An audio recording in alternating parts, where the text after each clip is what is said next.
Hey guys, welcome to episode 242 of 4PlayAnimecast. It is 10:13 p.m. Eastern Standard Time over at on the East Coast of the United States. I am your host, Spire. Here with me are my compatriots, Near. The East Coast of Canada too. Bigot. Oh boy. you're not included, Near. You have The, to or or rather you have already been designated an honorary American, I don't want. whether you like Near, it or not. I near don't want you've that. always been American to me. I, In my heart, yeah. Toast. Huh? Has it been 2 weeks? And Damn. Yeah. yeah, and dark. Hello. Yeah, we have quite a lot of things to go through this episode. We have, all of our series are going to be, we'll have plenty to talk about as well as, some pretty weighty news. I'm pretty sure most of you guys watching at this point already might know what that news is, but anyways, let's quickly get on to our 2 weeks. Near past 2 weeks, please. um, I started playing Final Fantasy VII Remake. Okay. Remake or rebirth? Remake, the first one. Um, What bought what that. route you going for, Near? Uh, Tifa. Why Tifa? What? What do you mean Why why? Tifa? What do you mean why? Why not? Don't you know the Japanese prefer Do you know Aerith? who I do you know who I am? Don't you know, Near, the Japanese prefer Aerith to Tifa, apparently. I don't care. The Japanese have horrible taste, as proven like every time there's some sort of like poll or popularity contest, like Japanese are fucking stupid as hell. Near, who's your favorite Remember FF7 that one character? year where What? fucking Sakura won over like Rin and Saber in fucking Fate popularity poll? Like Japanese are fucking retarded, dude. Hey man, Heaven's Feel came out. Yeah, that doesn't. She's still Sakura. Come on. Don't you remember that one? What is it? That one key animation of that one scene in Heaven's Feel was worth a lot of money, Near. Yeah. Hell yeah. Anyways. Yeah, than that, Yeah, who's your got your favorite shit. FF7 girl? Tifa. Not, Like what? not Yuffie or what's her I'm not name a pedophile. from Avalanche? Oh, I will say in the remake, Jessie is very cute. Like they absolutely like they completely overhauled her character. And she's a really good character. Um, but yeah, I like Tifa a lot. But yeah, other than that, Is Tifa the crown jewel of Uematsu's main female heroines? It's Uematsu, right? no, it's Uh, no, not Uematsu. That's who's the guy? fuck, what's his name? Completely. Nomura. Yeah, Nomura. For like the like for the FF7 designs, I Like mean, I feel like FF7 through 13. Near who's the best? did Nomura work on 13? Is that not female Cloud? Um, Lightning is female fucking Squall, dude. But yeah, I feel like Tifa is probably like his most iconic female design, right? Like, I mean, she's carried over Yeah. so much media. So Oh, what about Kyrie? nobody cares. Nobody cares about Kyrie, dude. Kingdom Hearts doesn't care about Kyrie. Like, True, true. um, That's not but yeah, true. and that, She was a party member in 3 for a little yeah. bit. I'm playing gotcha shit. Um, keeping up with online drama. You know, Gamergate 2 is upon us. It's exciting times. Um, I've also been playing a bunch of Tekken 8. Game's kind of fun. And it's not pissing me off. I heard the ending's pretty anime, Near. I haven't played the story, so I You wouldn't should play It's the know. pretty story. anime. I heard they pulled a Dante versus Virgil, and it's pretty cool. So I heard. But other than that, not too much. It's kind of, you know, doing shit. How's the Canadian border, Near? Fine, I think. Why? I'm just asking. All right. Bit menacing, but sure. All right. Well, okay, pretty good. And thinking year. What about you, Toast? 2 weeks? Has it been 2 weeks since Goth Fauna and Ibo Mume debuted? I have no idea. I don't think 2 weeks. It's been a bit over a week, I think. I'm pretty sure it's been at least 2 weeks. Nier, who do you like better? Fauna. Good choice. I don't even watch Moonmaid. She's all right. I'm just saying that if Iris schoolgirl, Goth Mume, Emo Fauna, what's Crony gonna do? Cheerleader? No, that's already Nene. We'll see. What do you think Wada Arco's got up in that brain of hers near to match her group? She's gonna achieve her final Slenderman fit, dude. She already has the Noodle arms. no the what's it called, the gym outfit. Yeah. Oh, I don't know, maybe that counts. But what does Hako Spales have? I don't know. I'm just saying. I'm still waiting. Also, man, Niji Sanji news is nonstop. Fun. Yeah. Nonstop, dude. It's pretty funny. I feel like every time it kind of dies down, they do something again, just like completely shit on themselves. Pretty awesome. Also, what is it? Wait for March 15th, near the next quarterly. Yeah. How are they going to remedy this situation? Do they? I forget. Do they legally have to like publicly release those, The what? I think so, yeah. like the Because physical reports? they're public now, so you can Oh, read up on them. damn. Crazy. Miss Anything Lyra else? Pandora hasn't streamed in a while, and remember, Yeah. she's in since she's in Yeah. Japan. She's just so busy. You know. Also, Vox Akuma hasn't streamed in 2 months, but he's on collab. So what's happening there? I don't know, man. Anyways, But VTuber yeah. news aside, I guess if that's just your 2 weeks, then thank What you, else? Toast. What else has been there?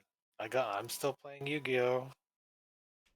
I won't stop playing. I will never stop playing Yu-Gi-Oh. Fun. You good? All right. Well, thank you, Toast.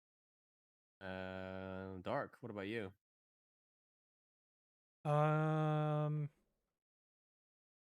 You know, um, Tell us about Helldivers 2.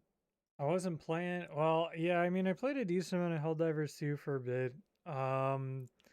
That's an early access game, is what that is. Is it better than Starship Troopers? Because I watched Starship Troopers recently, and man, that Why? movie number one is still the best one. Game.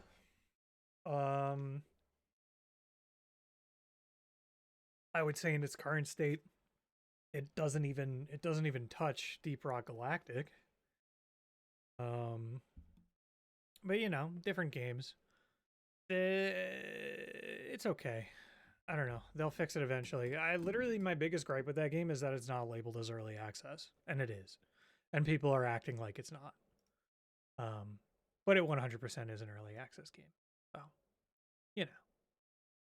But yeah, if I don't know, if you're looking for a third-person game, I guess it's one to buy. But other than It is that, a game. trying to really think of what else. I didn't really do much gaming because I was really like sick with a massive migraine and vertigo for a while, and I still have it and don't really know what's wrong with me, which is why I'm getting a ton of tests done, and they haven't turned up anything. And in fact, my physical had me in extremely good health, except for my weight, because you know my ass has been eaten. Drink more water. But I mean, hey, that's nothing like, you know, being sick and having literally no appetite or any sort of desires for like 2 weeks. Couldn't have reset. So I think I'm in a pretty good place right now for that. But what that did manage to do is let me catch up with a ton of anime and a ton of shows. Of note that aren't Nice. anime, Shogun is really fucking good on Hulu. It's Did you watch Dune? no, I actually have not seen either Dune movie yet. You better do it soon so you can get that popcorn bucket. The forbidden popcorn bucket. It's what, $26 just for the bucket? You can just buy it if you Yeah, want. something like that. What a fucking ripoff. But But Nier, yeah, check out that the Dune. It's what metal. an awesome investment to have a fucking popcorn bucket thing that you have to like stick your hand in and then like get popcorn butter all over it and then you gotta keep washing it. But yeah, so other than that, I've been catching up on what is it? Yeah, Shogun's really sick. It's like what do you call it? It's the book that Neo was like loosely based off of. So it's very cool, very fun show. A lot of you know, get this, a lot of Japanese actors, live action actors in it. Some of which have been in a decent amount of tokusatsu series, so that's cool. Nice. And yeah, Have you other been than that, watching Boom Boomger? What's it called? Boon Boomger. no, what is that? What? The new You know Sentai what? series. You know Bang Bravern? No. No, yeah, he's talking about he's talking about he is. He's talking about Boon Boomger, which is the new Super Sentai or Okay. whatever. And The, it's the one the with one the where they have tire like the faces. tires on their face. That's really fucking weird. No, I've not checked that out yet. When's the drive? Where's the drive Crossover. movie? There's gonna be, That would be sick. But yeah. I do want to check that out. Now, other than that, I've catching up with anime. Now what is it? I also watched. I also binged through this series called The Tourist, which was really good. Would highly recommend that as well for your like bingeable American. Well, no, this is like Australian and BBC series, and it was really cool. Nice. But yeah, as far as anime goes, I've been pretty much keeping up with everything. Re-caught up with Apothecary Diaries. That continues to be great. Going through Dungeon Meshi, which is really good. Yeah. Who is your favorite character? In what? Dungeon Meshi. Probably Senshi. Yeah, Yeah, probably boy. Senshi. This Yeah. guy, you like Rosie D? Wow. You're promoting. Yeah, that's exactly why he likes Senshi. Oh, To be really? fair, He his voices voice acting Senshi is in pretty. it? Yeah, Yeah, he does. He he's does. fine. That He's actually, pushed up. yeah, I was gonna say he's probably a really good pull for that. Yeah, Yeah, he's fine. Yes. Yeah. But yeah, no, I've not been watching it dubbed. He should. But I yeah, what heard I that did I learn watched though it is dubbed. It's that okay. Netflix for some reason has two different two entirely different subtracks based on if you're running the closed captions or not.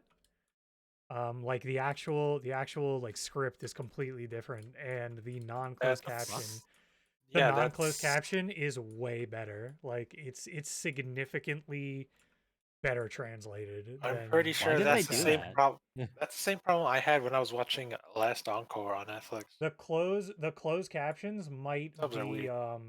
might be the dub script 1-to-1 instead of a subtitle. Yep. That's what I think what might be going on there. Because now that I think about Yeah. it, it's like quote unquote like localization more than like translation, so it like does not match the Japanese at all, but the still like in spirit makes sense. So yeah, that might actually just be the English like dub script. But very weird, very weird that those aren't like tied together. I can't Um, believe you hate Marcio. no, I like Marcial. I think Marcial's probably my like second favorite character. I think I think most people if you don't like Senshi and Marcial, it's like, why are It's you over. watching Dungeon Meshi? Yeah, like why are Oh, you yeah. watching It's Dungeon over. Meshi? But I like. But what if I like Lias and Chilchak better? Yeah, I mean, but I do like does that mean Chilchuk. you don't like I do like Chilchuk. Marcial and Senshi? Apparently, what was it? Chilchak's voice actor is Shinji from Evangelion, the old, the old guard. Near, near, you'll like Evangelion. You should watch in dub.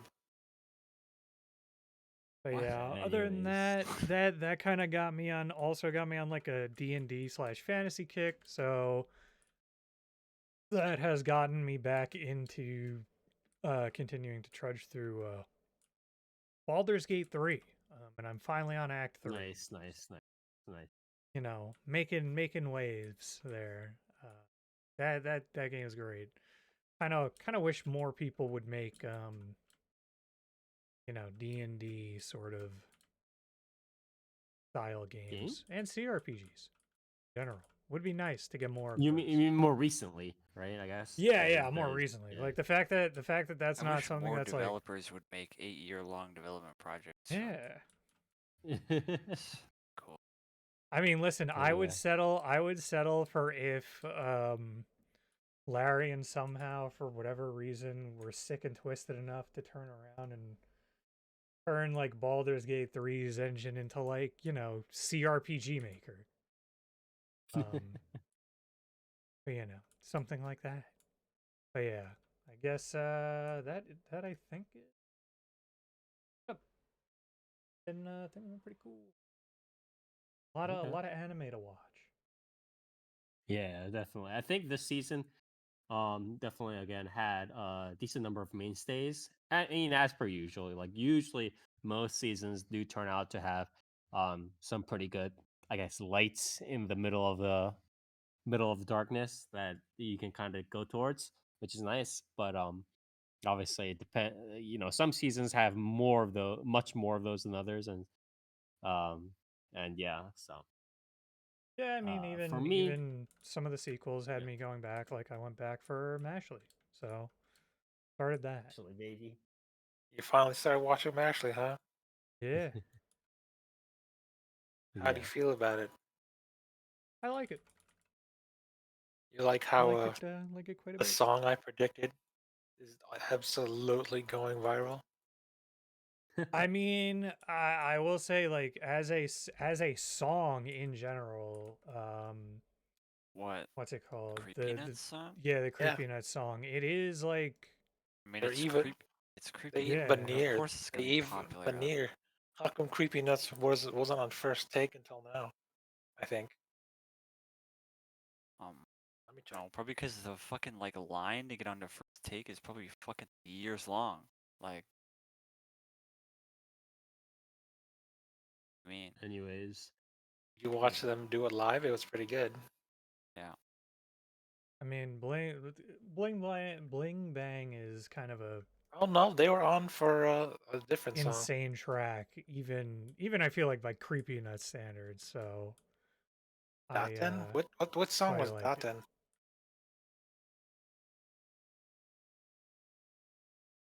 Anyways, I do want to move on.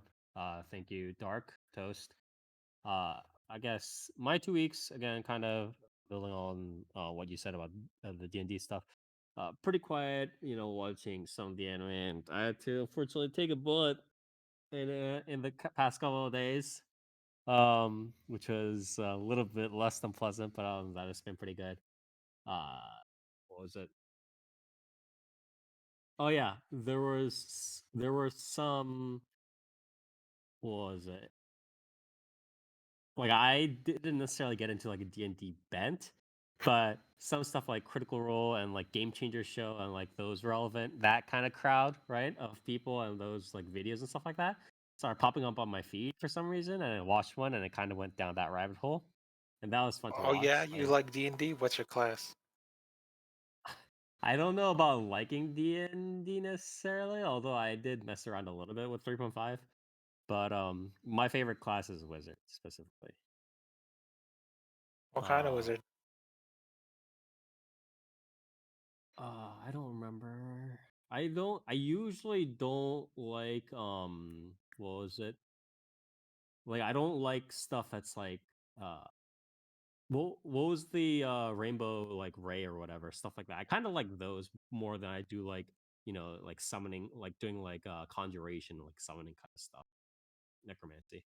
So it's like a lot more like stuff like evocation or whatever. Those were things were called. But anyways, yeah, it's more like I prefer very much just to blast things. I like blasting stuff. But Taste. anyways, I watched a lot of those like clips of like Critical Role and those other kind of like D&D DMing kind of like reaction highlights moments and stuff like that, and that was fun. So that was most of my 2 weeks. I've been running around and doing some real life stuff. But yeah, been pretty quiet overall. Spire is a stereotypical fireball spammer. Honestly, the thing What? is, it would be good to like. I know that there are builds for wizards that have them focus very heavily on utility, and then you can do all these things. But I never got into any sort of D&D session for long enough where I'd be like, "Wow, I'm doing all these things." Right? So it's kind of just whatever. Um, Well, it Are depends you on an int build or a the DM charisma too, right? or a what? are you an int build or a wisdom build? I mean, wizard is in, right? Yeah, it'll be Okay, a. Spire, are you street smarts or are you book smart?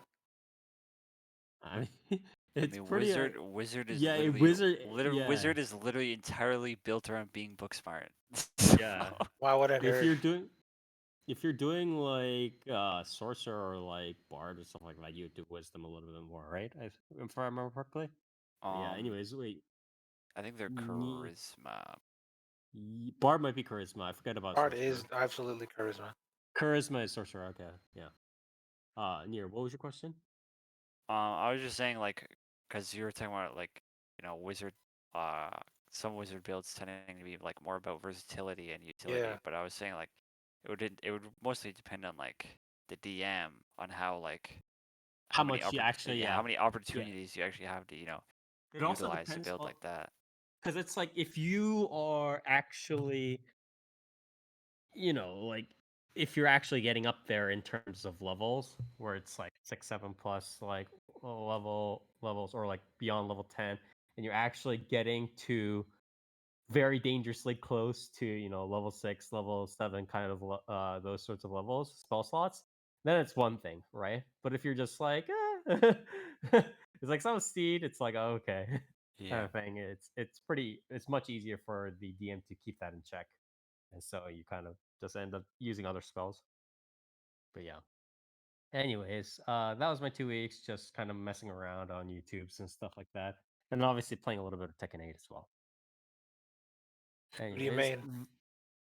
what? Who do you Oh, who main? do I main? I main Azucena, the coffee girl. But yeah, Wow, you don't play Reina? I do not play Reina. I This guy kind of wanted hates to. Reina. Yeah, I honestly her design. I do like the design, although it's like a little bit. It's a little bit like very um close to being pretty cheesy. The design, but it's like I'm okay with the design. It's What's just that wrong I with I purple? didn't gel with the character. What? What's wrong with purple? It's not about the purple. Like it's Well, just like she's just a brat with a fucking jersey. That's weren't like a weren't you the one like that liked she is. short hair? I do like short hair, and that's part of why I was drawn to the design. But at the end of the day, she's just a fucking Aeropostale model, right? She's a fucking like American Eagle Outfitters model, so it's like okay, sure. Um, but yeah, so I unfortunately did not pick Reina. Yeah, so that was my 2 weeks. And I guess again, we should start right off here with Toast. What do you have for us? Toast. Oh, it's me. Yes. Yeah. What's Hello, your name? it I is literally it just is called me. you. Yeah. I don't. What What did series? I? What else? Yeah. I watched. Let me scroll up here. My instant death ability is so overpowered, no one in this other world stands a chance against me. Yeah. I'll read the Japanese title here. 即、最強値とか最強すぎて、異世界の奴らがまるで相手にならないんですか? Yeah. So this is I think Naruto, right? Shousetsuka ni Naro web novel original, right? And Way. then it became a light novel, and then now it's an manga and anime adaptation, I believe. Understandable. Yay.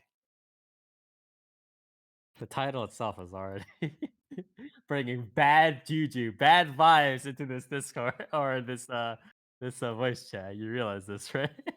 What do you mean? Nobody. The title's great. So this is again a web novel here. You know, standard isekai stuff. Who's doing this? What's the studio here? Creepy nuts. I don't think that's a studio. What? No, it's not a studio. The studio. Oh, the studio. The Yes, studio the studio. is Sentai Filmworks. Is that really? No, Cool. that's not it. I think it's Occult Noboru. I What? think it's Occult Noboru, right? Sentai Filmworks licensed it. They didn't create the I studio. love Sentai Filmworks. I love their Nanoha dub. No, I'm just kidding. It sucks. Yeah, yeah. So Oh, yeah. Occult Noboru, I think, I who also don't did know. Oh, who they did did a. the hidden dungeon only I can enter, which I think you covered in that, right? If Yeah, I I remember. did. They Yeah, also did these. They also did Isekai Mao yeah, and Isekai Planet. Mile Omega, which Oh was the shit! last season. Was that the third season or something like that? If I remember correctly. Don't It was know. like the second or it was like the second or third season, or yeah, second season maybe. And now Shit. it's this. It's the death ability here. So this is like the first or third, I think, third or so isekai Oh, series. oh, they look. Oh, looks by One Room. I love One Room.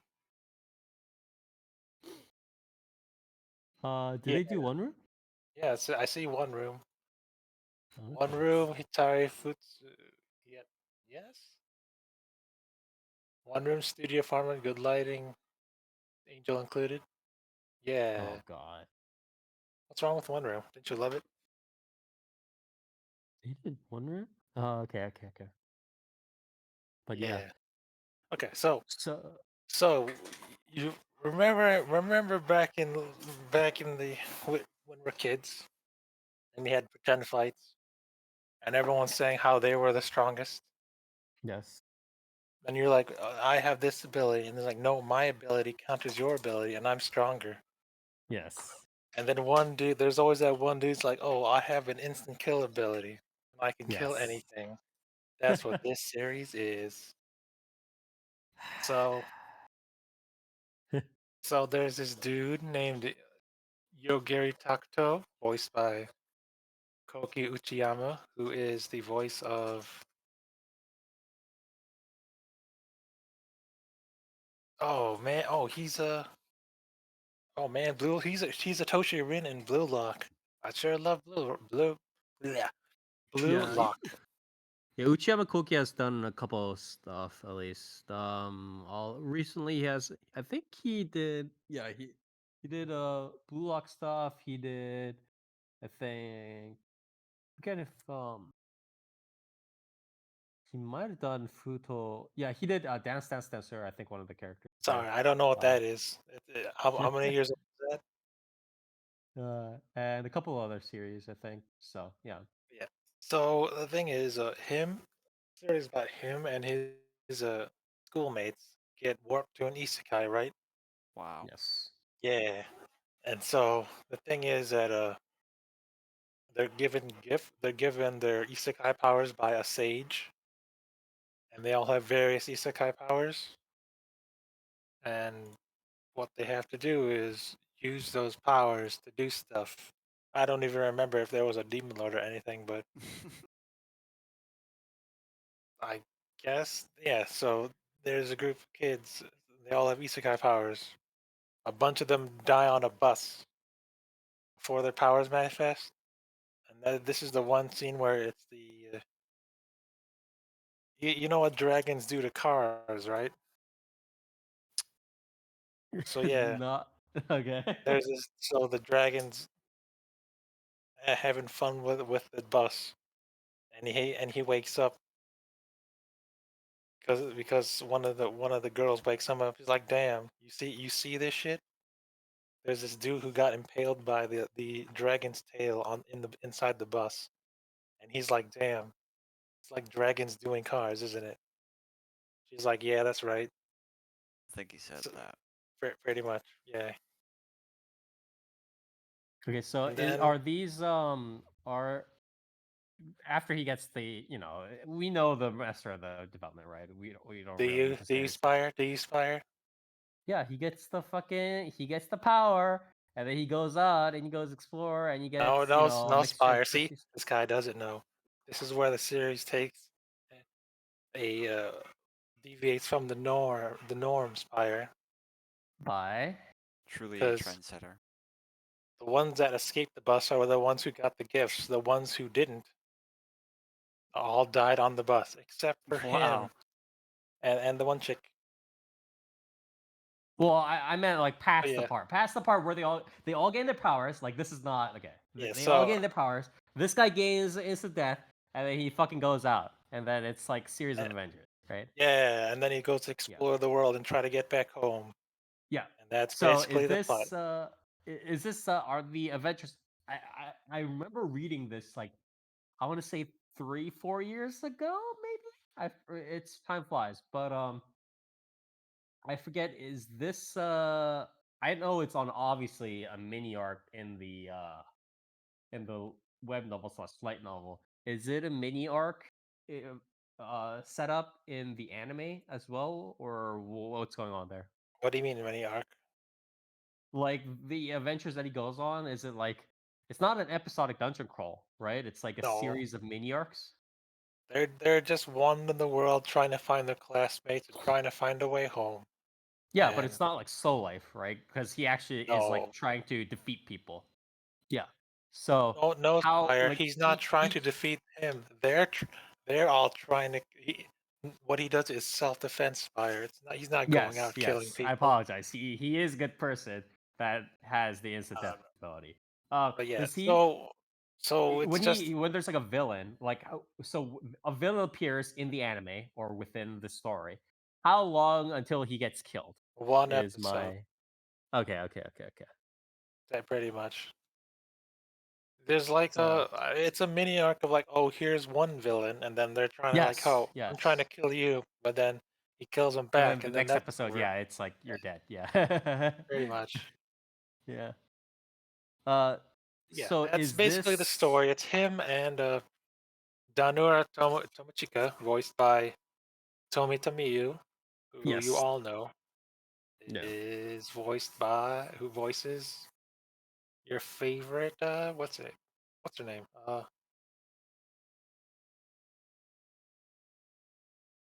What's a recent role? Uh, A recent role? yeah, I don't see any recent roles here. It would No, be no, wouldn't I it be don't. Whatever. no, no. Yeah, Tomi Tamiyu. She's been around for a while, but yeah, Yeah, tell me. Yeah. their wacky adventures trying to actually find the sage who gave everyone their powers and trying to send them back home. I guess that's the plot. Yeah, and So go back to along the audiovisuals real way, quick. along the way, Or if they encounter a bunch of people all with different power skill sets, and they're trying to get in their way, or they're like, oh, you're annoying, or like, oh, this person's interesting, I must test them out, but they all end up dying to his instant death powers. Yeah. That's crazy. I never would have expected that. the can I so audiovisuals wise, how does this pan out? The dragon's CG, it looks horrible. I like. Yeah, I'm not too shocked about. I mean, obviously, this probably Most non I guess non here how what is the criteria for what has to be CG anyway? Because there's an obvious pattern, but I can't off the it's top of my mostly head I like don't understand it. so the general Non-humanoids thing. usually. yeah, not Yes, usually like non-humanoids, like static objects are usually very good in terms of like just using it for CG. Oftentimes, cars and like other kind of like transportation objects are put in CG. but I Background mean, objects, obviously, stuff like that. skeletons are humanoid. They were CG. So were that. Well, I Yeah, mean, they have a skeletons lot are So of were pretty the CG. soldiers. The They're also problem hard to is like, draw. yeah, because it's like But what about the various soldiers in freaking Overlord? They were CG. That was weird. Yeah, I mean, Yeah, I mean, Overlord if did you're, not get praised for CG. It's CG usage, I but mean, it's I mean, like like armies and stuff are gonna animating, be. yeah, yeah, armies. animating Yeah, like yeah, exactly. crowds of people is nutty. Absolutely. Yep. Usually, if you have crowds of like orcs or against skeletons or something like that, it's pretty set that it's gonna end up being CG there. So Okay, so what else you want to know, Spire? Because basically I've how's the OST? fine. Uh, Fine. Okay. sorry, man. Everything's not as good as Creepy Nuts nowadays. A It's like, little bit difficult, probably.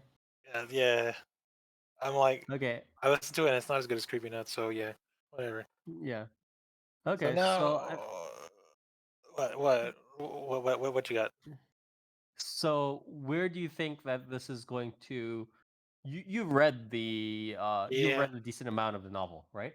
yeah. So can you give us a real quick Uh, prediction on where this is going to end in by episode he's 12? he's gonna kill things. That's it. Yes. Wow. Wow, like Spire. What do you To want be me to? fair, to What do be you want me to fair, say? to be fair, I saw I had to see that coming. I did not. Apologies. He's gonna kill more things, but is he going to run off into the sunset while killing more things, or is it like is there some sort of like arc that you think he's gonna end at? We're 10 episodes in. This series definitely might might get a season two. Might not. We're not. It's not going to be resolved by then because the light novel's Okay. pretty several volumes. But yeah. Mm, okay.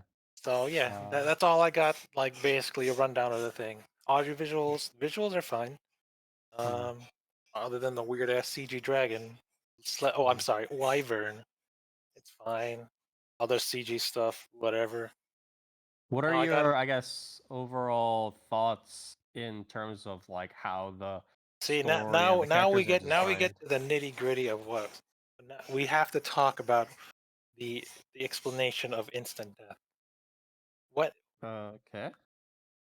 what is the concept of death in fiction, Is this Spire? gonna be like Shikitono kind of shit, like Tsukihime kind of stuff? You want Is my question? Is the way that this isekai describes it? Is it like Tsukihime? Is that kind of it, what or you what mean is where Do it? he's you got think? missed? Do you really think this series is going to go into the like depths that fucking Nasuverse shit is, in terms of like the concept of death and applying the concept of death to like an individual or an object? Hey Like, man, it's been fucking 4 or 5 years since I read this series, so I would not know. Surprisingly near, you're correct. We go into that because the very opening, the very first scene of the anime is him in an S is him locked up as an SCP because well it's not it's spoiler well is it first episode spoiler, he didn't get any gifts from the sage but his natural ability is like even in his original world is instant death because he was locked up in a facility where they studied him and found that his code name was Alpha and Omega, which is God damn why? it. the beginning and the end of everything. But what Because is he beginning? I don't know. Everything. He is the alpha and the omega, bro. That's Oh, okay. just Yeah, cool. It's just cool, okay? I don't. Gotcha. Wow, bro. because Geez. his powers of instant death is not exactly instant death, but it's more of a. Let's start off. You know how Shiki can see the death of things by with his lines, right, Uh-huh. and whatnot. I don't know. Like I don't know where to begin. His ability is to kill anything and everything at like every level possibly conceivable. So So honest. So But how? Like, how does he do that? Like, how does he apply that? he just I don't on think it's he just important, right? At no the no end of no. the day, This is like the just I whole mean, kill. thing. I think it is when your entire. I think when your entire series revolves around like this one skill, right? And if this series is going to go into the nitty gritty of like, you know, uh, the quote unquote like world building of the skill, like the mechanics of it, then it's like, For me, I it's think it kind of like matters. That's yeah. For me, the It's way I think autism, right? about it, But it yeah, matters. the way I think about it is that it it's meaningful once it's evident that the author is intending to make this part a valuable part of the reading experience, if that makes sense. Where it's just like, this is about as closest as I'll get to describing, saying like this is filler. But essentially, the way I think about it is that even if the guy kind of like starts describing the rules, until it starts actually affecting how the characters and everything kind of interact in, you know, in terms of like interpersonal relationships or his like thoughts about the world or whatever it is, right? Unless it starts affecting that, then it's like not very important. You know what I mean? Like up until that point, it was just like, yeah, this death is given to me by my black dragon powers. And it's like, that's fine or whatever. But like once the whole like black dragon part is just like, oh, because I got it from the black dragon, blah blah blah blah blah, things are happening in the story, then it's like important. You know what I mean? But but it anyway. So the way does they that do that is my yes, of question. course. Okay. So the way they explain his power is that he's not really a human, as to say, but more of like the metaphysical concept of death given a human form for some reason. So he's Uh-huh. like, There's no reason. I don't know. So It's just cool. It's cooler that way, bro. that's why they treat him as this like they treated him as like this eldritch abomination SCP like thing back in his Mhm. original world where he had to be locked up away in a facility and like surrounded by robots and other stuff because Wait, the real world he might knew inadvertently about. kill like whoever. Yes. Wait, okay, so Earth world, like Yeah. the Earth world knew about him being a danger before he Yeah. went into the these guys. Okay. Yeah.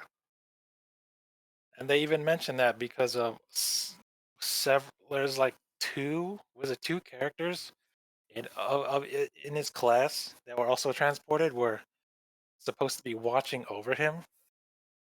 Like they were monitoring him, and then when they're isekai, they're like, "Oh man, they brought that thing over here.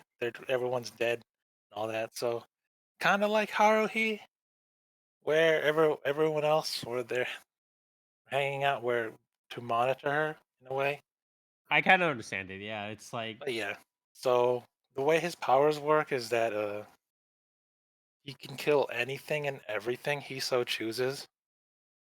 Like if like he can even kill like concepts of things and whatnot. So if he thinks to kill you, then you're pretty much done and guaranteed to die and whatnot. And so far, there's not really like there's other characters have been so far. Most of the characters he's encountered have been trying to find ways to counter his instant death ability, but none of them really work. Like there was this dominator like class dude where he was trying to use his harem of slaves and whatnot to try and kill him, but they instantly died, and then he can't revive them at all because his death is like permanent. So he tried to use a bunch of insects to it was like a bunch of roaches to surround him and be like, oh, these roaches have no ill will or they're not trying to kill him, but some of them inadvertently like fall into his mouth and suffocate him, It's an accident. It's not. He doesn't have a. He's trying to accidentally kill him because he's shown pretty early on that if you have an intent to hurt him, he immediately knows. So, like, if you have any intent at all to hurt him, he can kill you, and he can So sense that what? and So kill what him. are they trying to like Final Destination this dude? Like, Yeah, I guess. So So, what like, is what he can I did, ask? what he did to Yeah. kill the Dominator guy was he found he followed the traces of like ill intent and death from all the roaches back to him and killed him instantly. So yeah, stuff like that. And then another chick, like this immortal vampire lady, tried to she cloned herself because she has like super high speed regeneration and can make clones. She made her clones have no idea, like no no memory of Yogiri and who he is, and just started like indiscriminately bombing a city where he was in, just to accidentally kill him. But that didn't work either. So when he killed the clones, he also killed the main body and whatnot. So like any and Uh, all attempts to kill him without any intent so far doesn't work and whatnot. so I have a question. What is the focus of at least the anime? Right? Like what is the focus? Is it like on him kind of traveling through the world and then other people attempting to kill him and then it's like the cool ways in which he just like kills people or like the edgy cool ways on which he kills people and then everybody's being like yeah, is it like that combination of that plus like the rom-com like aspects in terms I of don't know. like him I guess you can what call it One Punch Man esque, where you know there's other characters that are more interesting with their interesting powers, and they're there. yeah, They're trying to take him out, but is the he focus just on the one shots action them. like yeah, is the focus on the action that builds up before like or I guess including like the death sequence, is it like that action is that Yeah, sort of because the core? there's a lot of most of the episodes are about the other characters and how they're trying to kill him or Hmm, take care of him. So they're trying to get rid of him in interesting ways and trying how to circumvent his ability. But in the end, it doesn't really matter. right. So all just jam all your varying isekai tropes and powers and abilities into this series. But then in the end, they all fail against instant death. So Yeah, uh I had and so how far would you there's no real limit to like his instant death ability because over time with each battle he grows more in adept in his instant death and like more of his seals are unlocked. So he's gaining mastery over instant death because he was an SCP, right? He's got seals on him, of course. You gotta seal away his powers, or else you can't because his powers are beyond human understanding. Because once he started to kill people, and then he's like, oh, I'm gonna experiment. I'm gonna like half kill this dude, and then I'm gonna just kill certain parts of your body and whatnot. So hmm getting mastery over instant death. how He does can this he can even compare? death note you and kill you like anytime like later on if, that he so chooses, which is pretty funny. So how does this compare to um like other sorts of like standard high like power fantasy series like world's strongest assassin or something like that? Power Fantasy Spire. He is the Alpha and the Omega. He is the strongest isekai protagonist by far. No, no, no one can defeat For him. Not even Ainz. Because in I, terms of like story structure, how does it how do you think it's better, do you think it's worse, like do you or I guess do you like it more, I do mean, you not like honestly, it more? because I'm a complete nerd like that. I really like the way they like tackle these different types of power sets and how they're all trying to handle Okay. instant death. And also the world building is kind of cool because you got every important character so far has like varied powers. but none of them can stand up to instant death. And it's like, yeah, that's cool. I too like the Garden of Sinners movies.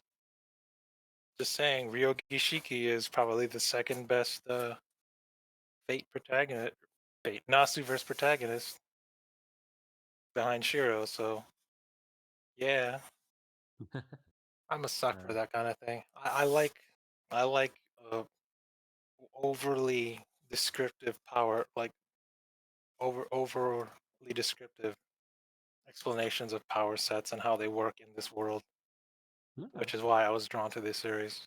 But yeah, I guess any last words on this? can instant death beat One Punch Man? Yes, because his powers work beyond beyond his own series Fire. I don't. It hasn't been shown that One Punch Man is immune to death. He's just super strong, but we don't know the extent of his. But yeah. Any last So words on the series? there's a reason why this series, well, once this series got its anime announced, there's been a ton of discussions in the cool forums about how strong is its instant death. You know, they're fun reads if you're a complete nerd like me, poring over like, oh, can this guy beat that one SCP, that one unkillable SCP? And the answer is yes, can. Yeah, I Because mean, it's always fun to have those sorts of discussions. he is but the I alpha think and it's the also omega. There's no there was this cool thing, but where there was this sage who had like was it future sight or something like that, and when she looked at him, she could not see past him because there's nothingness past him. Like he's absolute death in all forms possible. So yeah, I mean, if you're a nerd like that, sure, I absolutely recommend this series. Check out the light novel and the manga too. It's all good stuff. yeah, I pretty don't good. know. What It's Mal? super overpowered dude who has a very with a well described skill set. It's like, yeah, Okay. Well, anyways, what Mal rating would you give it? I'm gonna give it a 9 out of 10 because I'm a loser like that. I like. I mean, I mentioned it. I like overly. I like my Nasuverse level of bullshittery superpowers that are explained. Yeah. And yeah, So big rig in chat says I've been watching this anime. It's pretty bad, but in a way that makes me watch it every week. So hell that yeah. makes it a little good, right? So again, No, it's this is a no. confession. This is a confession stand. And here's like, nope, we His can't have power, that in like our chat. Uh, his power completely breaks yeah. all Uh, like the breaks the rules of isekai and whatnot. And I mean mhm, that's the charm of it. In the same way yeah. that One Punch Man is completely breaks everything in his world. Yeah, I mean, again, So, it's less about the struggle and more about the adventure. Is what you're saying. yeah. Yeah. Um. Again, what I'll say is our podcast is a little bit like a confession stand. It's not about like as long as you admit it, as long as you admit what's in front of you, we're Can fine his with so it. Can't. can Yogiri beat Goku? Yes. Can he kill Zeno? Yes. Can he kill we can't we can't hate on the cheese, right? can he So. kill the Super Dragon Balls? Yes. What else? Like I mentioned, what would I mention? All Fiction from Medaka Box. Yeah, he can kill All Fiction. Can he kill Ewok from Bleach? Yeah. Well, who else? Who else can he kill? Can he kill the root? Yeah, absolutely. Crin- I mean, And the root is tied to the planet, right? Pretty sure it's tied to like reality itself. Yeah. Right? He can definitely kill reality because yeah, anyways, there's some the power scaling on in this series goes wild like rapidly once you get to it. because what there's the sage that gave them all their powers, so you know that makes her like the top tier sage of this world. And even then, like she subconsciously tries to avoid him because like he's instant death. He could easily kill her if he tried. So like everyone strong has like this tries to actively avoid him in a way. So Yeah.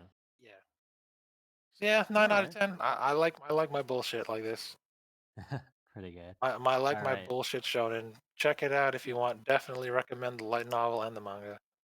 All right. Well, thank you, Toast. Best And isekai this of this is season by far. it is again instant death, right? Is my instant death ability is so overpowered, I believe is the title, also known as Sokushi ga Saikyousugite Isekai no Yatsura ga marude Aite ni Naranain desu ka.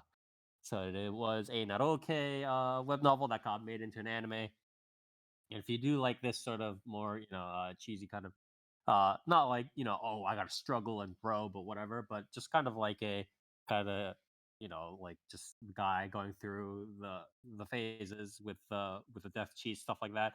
Please do check it out. And next on the shopping block, we have near. No, sorry, Dark. Excuse me, Dark. What do you have for us? I have Yubisaki to Renren. Yes, a Also known sign of as A affection. Sign of Affection. Yeah, this is being Quick done question, Dark. by. Can this series beat instant death? What the fuck?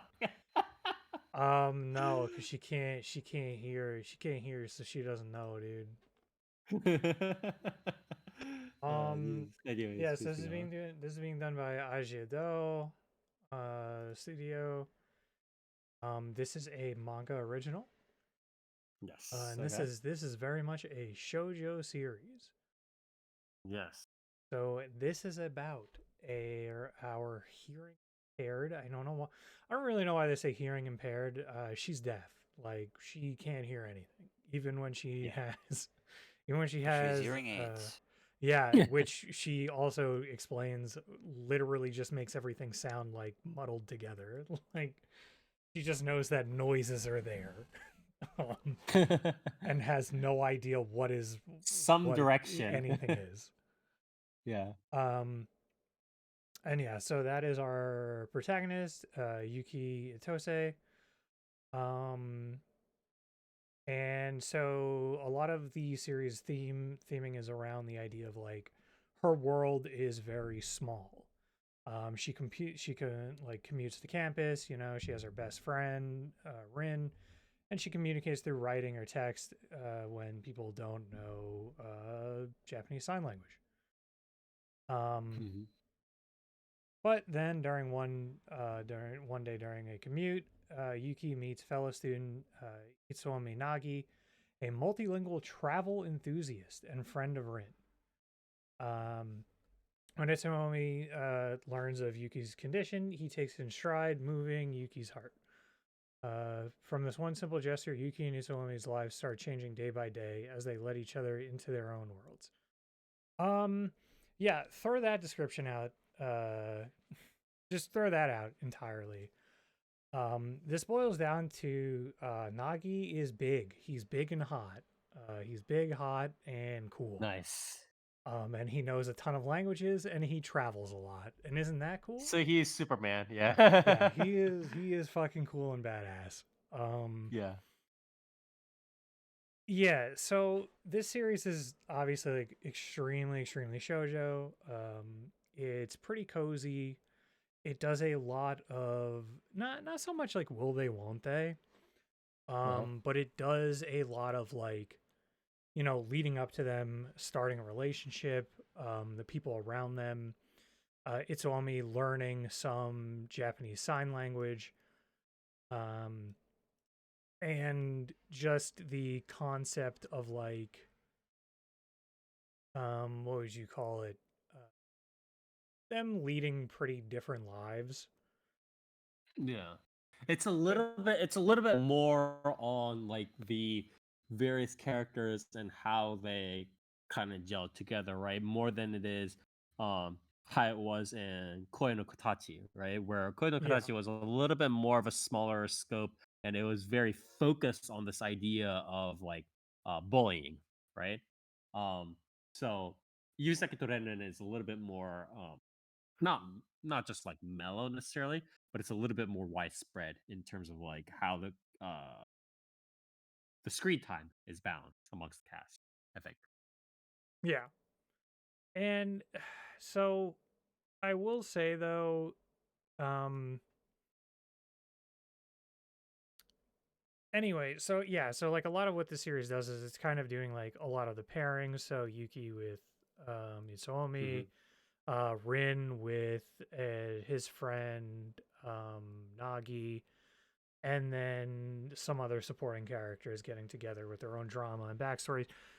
But what I really want to focus on more so is the idea that one, I think this show falls really, really, really short on the sort of deaf and like sign language trivia. I think it falls really like just direly short on that. It took until episode 9 to talk about the fact that Yuki is not like a fucking like she's not mute, right? Like she could speak, but she Yeah. doesn't because when she was little, like people were like, you sound weird. And so she doesn't like to speak like or make noise, like when even when laughing or something. Um, and so like the fact that it took until episode 9 to get to that is like kind of indicative of where I think this series like really falls short. Um, I guess to get it out of the way, I'm not a huge fan of this series. Um, I don't What do think it's you? So bad, but yeah. Okay. I don't think it's doing almost anything special. And I don't think Yeah. it's Okay. Okay. doing a lot at all. And that's like Can the I ask really real quickly? unfortunate part. This is just like a small facet of like obviously this series, but what is the perspective balance or what is the screen time balance exactly for this series? Is it like mostly in the perspective of the main girl? Is it split pretty evenly between the main heroine and the dude? Or is it like some sort of weird even It's split like between them and like the rest of the cast? 70%. It's like 70% the main girl, like the main Okay. heroine, and then like kind of everyone else kind of juggles based on that of who it bounces back and forth between. I think Sometimes it that's a goes to real pity Itsuomi. though, because it's like I mean, if even that if it was like focused on her, I focused think it's around the main girl, fine. then it would be. Well, what I meant is like if the focus is really around the main girl, and again, like how she kind of reaches out to the rest of the cast as well as the boy toy, right? Um, it's doubly important for this theme of like you know her being deaf, how she is able to interact. It's much more important that that be developed right properly, and as you said, as you're sort of implying right now, since it sort of isn't, like they are not really grasping at that trivia properly, it's a little bit more disappointing, I think. You know what I Yeah, mean? it's because like a lot of it is more so like, there are some really good points of trivia, and really good aspects that they start covering. Like I said, like when she talks about like not using like her voice, like not speaking, right? Uh-huh. Like those things can like though that can be really interesting, a really interesting thing to cover. Unfortunately, it doesn't really seem to go anywhere. Um, Hmm. and then beyond that, Is the there's even the language barrier between them relevant at all? The no, sign language? no, it's literally irrelevant because she just texts him if anything, and then he Okay. learns like some little bits of sign language, here and there. Um, but I would say the main problem with this series is that it doesn't it unfortunately is not focusing on that and is not focusing on them as much as it should and is not doing enough differently. right? Like, I don't give a shit about the supporting characters' relationships. I don't fucking Yeah. care that Itsuomi knows some girl named Emma and she's like trying to fawn over him, but he doesn't care about her and she like tries to stay at his apartment and then like that makes like Yuki question their relationship or Mhm. question if he's in a relationship, but then that doesn't really even go anywhere by episode 10. Like, I don't care about that. I don't want to see that. Every fucking series does that. I don't need that here. Yeah, or I don't like I even don't if that need, develops, for that example, needs to the take a childhood backseat to friend. the main theme. Yeah, Like I don't need the childhood friend yeah. who now episode 10 is like covering, because like in episode 7, 8 and 9 it was like, oh, he's like definitely into her and he like knows perfect sign language and kept up with it, and um but now essentially has like missed his chance essentially. um and it's like, I don't care. Like what the fuck? Like, what is this doing? Like, this is nothing. Like, what? Like, Yeah. oh, like, okay, well, they're definitely not going to get together. So like, what is this? It's just like a fucking like Will they, won't they, just for like interjected yeah. tragedy, like just injected into the series for no fucking reason Yeah. whatsoever. Like, okay, cool. Like, why? Like, the series like starts off significantly better when it's Yuki trying to get to know this guy, and then this guy having some semblance of mystery, and then them talking about, and then her considering her world like extremely small, whereas he's like exploring and doing shit like that. But the unfortunate part is that then that goes nowhere. Like, that whole like small world thing, it has nothing to do with fucking anything other than like a Yeah, concept I at think this the point. problem, I think the major problem is also that there are ways that an author can tell a story about a world or like like other characters like and stuff like that without necessarily bringing them in all the time, if that makes sense. So it's like you could tell the descriptions of a world or like other potential like members that they might both know or that one person might know or whatever from the the sort of storytelling that one character does. So like the guy can start talking about his like travels and voyages, right, to this girl, and that can be part of this like mini kind of like visualization or story, right? And that can tell of a world. Um, and there can be other like little characters that are constantly pop up, like his sidekick or whatever it is, right, in that world. But the focus, I think, at least initially, should have been between the two of them, and again about how they communicate and how they merge, how they resolve their differences, right? In terms of personalities, but by bringing these other characters in so quickly and without, really mulling over these two main characters, it kind of dilutes the story, is what I'm getting, right? And also the idea of like, is this necessary? Like, Yeah, is this yeah, even necessary? Like, what is the childhood friend adding to this? And the only thing his plot line is adding to it is literally just like going to be some really quick, nipped in the bud, like tragedy, like tragic sort of thing. And it's yeah, yeah. like, who gives it? Like, who cares? Like, what? Like, this is, again, this is nothing. This is like, this has nothing to do with this series. This can be in literally any other series. Like, why is this series that opened with an extremely interesting like idea just immediately like falling into the traps of any other fucking like shoujo romance, Right, and right, doing it right. at like such a breakneck pace that like it really just feels vapid. And it's really It's very unfortunate. unfortunate. Yeah. um Especially because the side characters relationships are also extremely nothing, like are nothing. Like, the main character, like Itsuomi and Yuki, at least have like something going on. But as far as like there's even like a thing of like Emma and Shin, like the Nagi's like another one of his friends, Shin, who's like a hairdresser and is like Emma's sort of like drinking buddy when things don't go well with her and like her advances towards Itsuomi. But like then it's revealed like, oh, he's liked her since high school, and it's like, okay, but like, why do I give a fuck? Like, why am I supposed to care? Like, what? Like, I don't fucking care. Like, I barely know these characters. And also, like, okay, he's liked her since high school. So, like, tell her, like, that's the only barrier between you two, like, is that you just haven't said anything. So I really don't give a Yeah. shit. Like, there's. I also think again, it's very all of this is kind of, I don't want to say taking away, but the more of this stuff happens without the consideration of the main unique relevant theme, which is the girl being kind of shut off and again obviously being deaf, right? The more it gets away from that, the more it's just like, okay, like why am I watching this? Why am I reading this? You know what I mean? Yeah, and it's one of those things where it's like,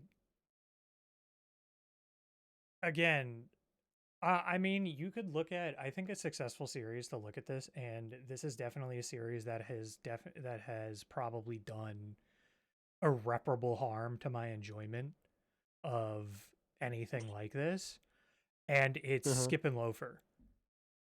Because once you've watched Okay. Skip and Loafer, this is like nothing. This is doing everything that did, but like a million times worse.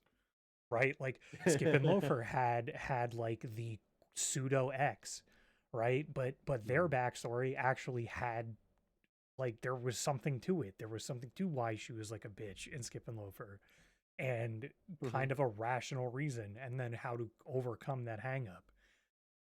And it Yeah. was like, and it's like pretty much almost every character in this has that sort of thing. There's even an Emma and Shin relationship in Skip and Loafer too, where the model, like, ex quote unquote, and like ex friend of like our, in Skip and Loafer, our main uh male lead, like, and her dynamic with the other childhood friend, and him being into her, is way more like enticing. There's way more history there. There's way more that's elaborated on, and yet balanced better, and like has more of a story than just like, oh, this dude never made an advancement on her, or like never told her how he felt, so there was no like, that's why that there's like a hang up there.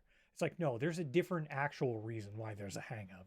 And it goes, and it's a real like reason, not just you didn't say anything.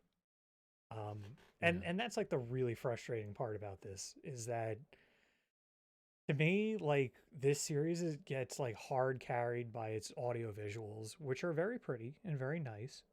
And the minuscule, well, not even minuscule, and the like decent amount of um like sign language and deafness, like, trivia, essentially. Um, Hmm. but it's not enough to me. Like, it's just really not even like close to being enough, in my opinion. And I And don't again, I really. think it's also not. I just keep talking about this, but it's like it needs to, and this is again all the same with Nier's. Uh, I keep going back to the previous episodes that we covered, even within this season, right? Nier's Mahjong series, right? Pon no Michi, um, my Hokkaido Gal series, right? And now this series, it's not reaching out to the thing that I'm reading in terms of like when I'm going past the aisle and I see this series, the reason why I'm reading this series, the premise, I'm not getting it. Like I'm not getting it. So it's it should, even if it gets overshadowed maybe by stuff like One Week Friends or Koi no Katachi, whatever, it should still have tried to do something with that theme, but it didn't. And that's what's so frustrating about it, in my opinion. Yeah, I mean, that's pretty much like spot on, is that it really just, it's Didn't do more of either like one. the most standard thing possible, with like Yeah, dashes it of what you want from it. Yeah, it didn't do the rom-com and the slice of life very well, like above average or going beyond above and beyond either very well either. It didn't do that well, and it also didn't do the premise well. So it's like, where are you going with this? Where are Yeah, you I going mean, with this, it's friend? one of those things where it's just like, oh yeah, you like have to. In some of these series, you can treat it as like your medicine or like your vegetables. Like you do need to have it. You're gonna need to get around it, like at some point. But this is just like a like 90% like Yeah. fucking vegetable, and like yeah, I don't want this. Like I don't Yeah. want. No, thank you. I would much Yeah. rather find a much more balanced series, please. Yeah. That doesn't get Ca- extremely frustrating. Can we talk a little bit about the audio visuals? Yeah, I mean they're nice. Like there's really not a ton to say about them. They're very clean. I think this is a What really studio good was this? showing. Aja Uh, Do, sorry. which has Sorry, done Ajiado. Yeah. Bookworm. Yes. Yeah, so they've done Yes. like Yes. Bookworm, Kimono Jihen, which Kimono Jihen was like pretty good audio visuals. I would say Bookworm kind of really falls off in a lot of. I don't know how Revenger looked because I had no interest in watching that series. Um, but I will say I think this is a really, really good showing for this studio. I think this is Hmm. probably their best looking series yet. I hope that moving forward we get like another season of Bookworm applies this same sort of quality. Yeah, that'd be good. Because that would be very, very cool to see. Yeah, I mean, as far as our VAs go, like Shimane, Miyazaki Yu for Itsuomi, and for Yuki. The music is pretty cozy. These sort of cartoony transitions and like jokier moments and stuff. Styles of characters are pretty okay. And yeah, like not. I wouldn't say it's not like it's nothing to write home about audio visuals. They are definitely good for the studio and they're good in general, but they're not gonna blow you away, right? Yeah, yeah, But they do for sure. have a sense of like polish to them. All right, very good. Any last words on the series? Yeah, I don't know if I could realistically recommend. Um, What would you mal rate it? what I mal rated 6.5 probably. Okay. Like I'm gonna be honest with you. Like this shit has an 8.3 on Mal, and it's like I genuinely think It's not these like surprising. people are like, what a shiny shoujo. Yeah, I mean it's a A- shiny looking Oh, shoujo series with romance. with a relatively yeah, straightforward romance. I don't see like Doki it's not doki. really surprising. Like yeah. It's like it's not like baffling to me, but it's like don't let that deceive you. This is not like that level of quality, Yeah, right? of Like, course. this yeah, is Yeah. not I mean as far as like you were saying story right. Like it's not goes. like bad, but it's just like a massive like wasted potential, right? So Yeah, there's Yeah, no it's reason really to watch it. Yeah. if like you there are like a million other shojo series like you should watch before you ever get to something like this.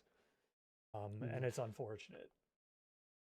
Like fucking what's it called is a significantly better time than this and has more dynamics to it. Chihaya Furu, even in Mhm. as its own like self as having like shojo bits to it. Um, like you'd even be better off with that, I would say. Yeah.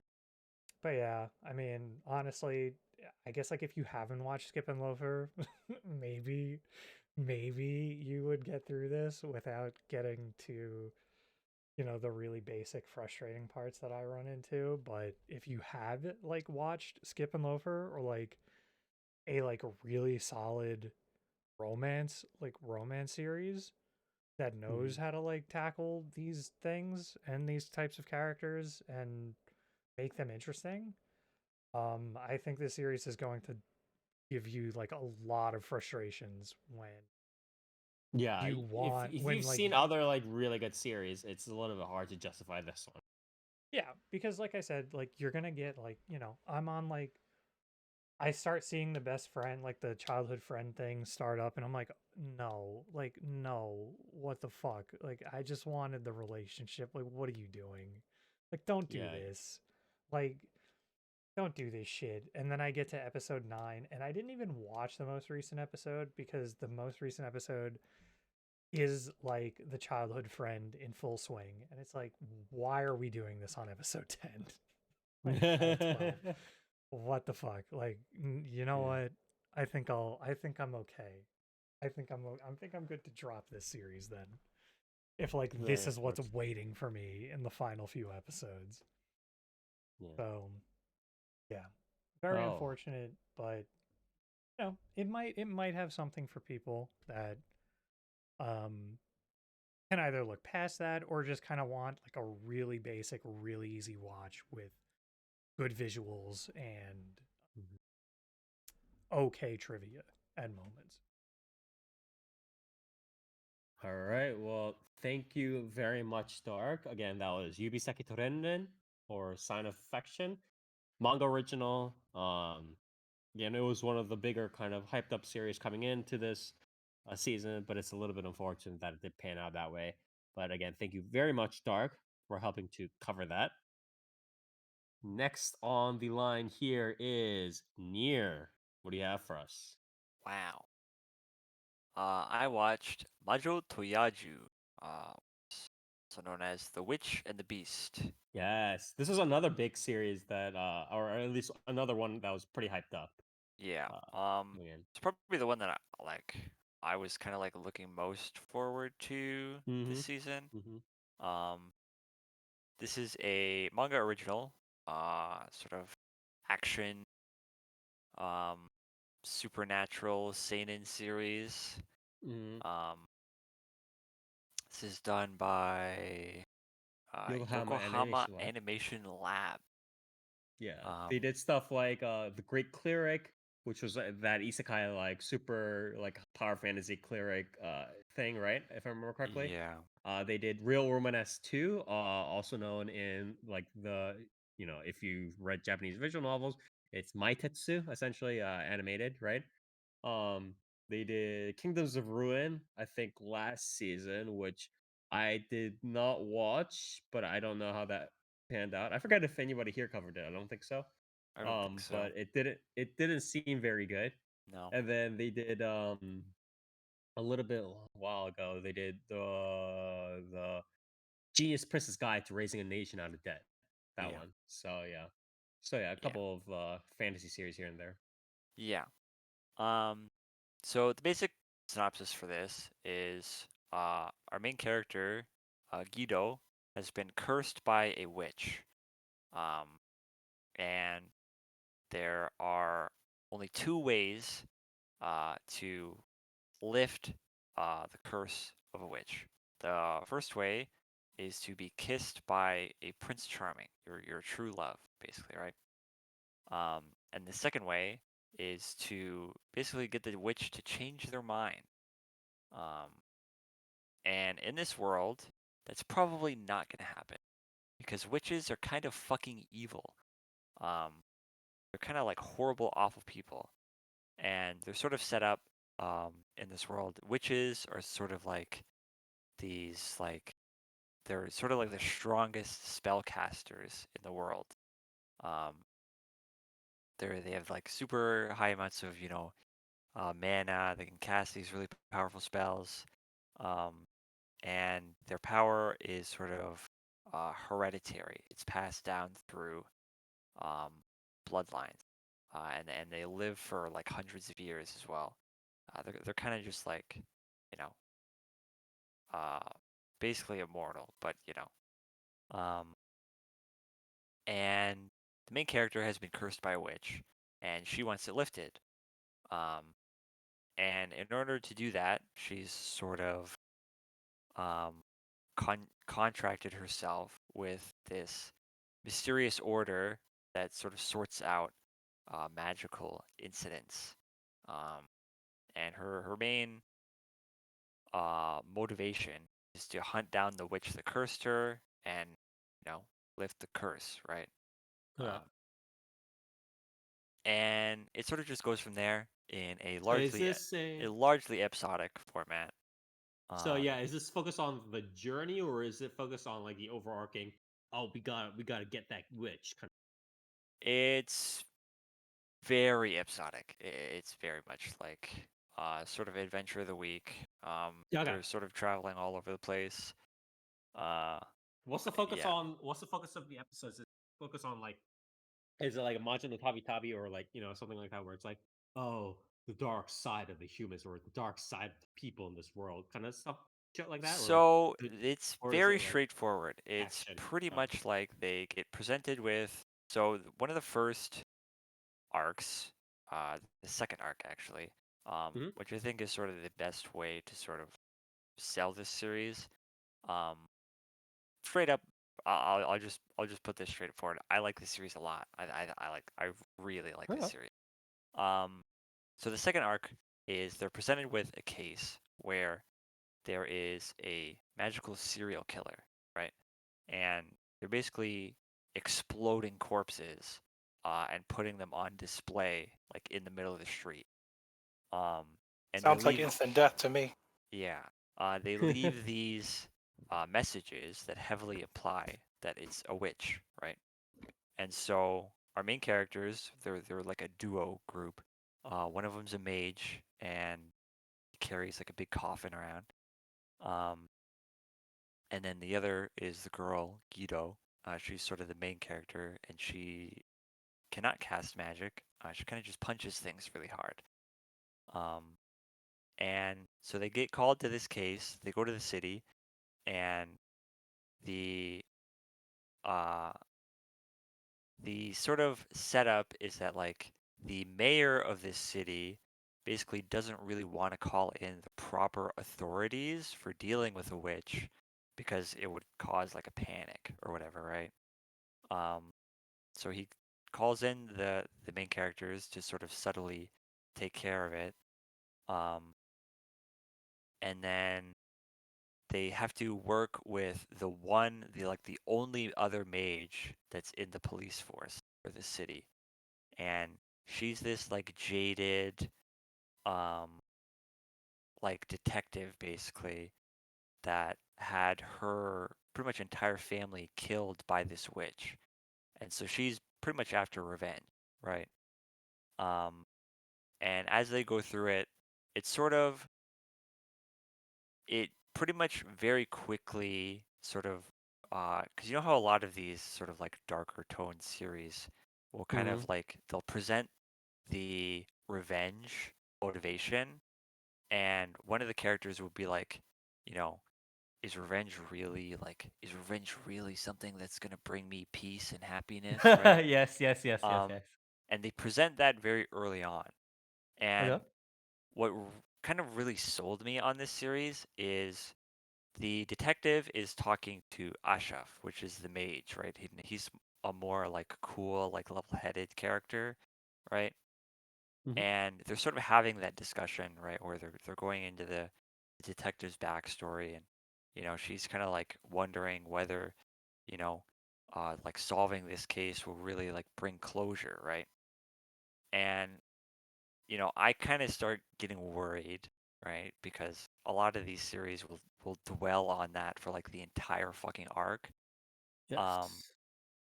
but pretty much immediately as that question is presented, Guido butts into the conversation and goes, "Who the fuck cares? You're pursuing this, so why not see it through and see how you feel afterwards, right?" Yeah, yeah, yeah, yeah. Um, and that's sort of a consistent like theme for this series is it sort of presents a moral quandary, right? Mhm. And it immediately sort of presents that to the viewer. And I feel like the artist is smart enough to know, or the author rather, is like smart enough to know that the viewer probably already has their own like biases and their own like moral determinations on a lot of these questions, and it Mm. doesn't really matter whether the series ponders it or not. And also, Because as you mentioned, the viewer already like has their own, like they already have their own answer, right? They yeah, already like somebody reading a series is already going to know whether revenge is like a good idea or not, right? yeah, and So also, and what you mentioned before about, you know, it's not like the other stuff where, oh, is revenge gonna really put me to peace? It's kind of the implication is also that that's been done about 5 million times before, and we yeah, don't need to see it another time. yeah. And like, further on that, like the, the author knows that the viewer already has like their own sort of preconceived biases and thoughts on this matter. So why wouldn't the characters already have them, right? Right. Another arc in this series revolves around necromancy, right? Um, Hmm. and like the necromancy arc is actually pretty interesting because it doesn't follow the main characters. It's like these other sort of like necromancy specialists. So it's sort of an interesting like other perspective thing. And it sort of kind of goes into like, you know, um, like two of these characters are having like this sort of like, oh, like do you agree with like the idea of necromancy? Um, and this one character is like, no, I don't. I think it's wrong. I think it's just straight up wrong.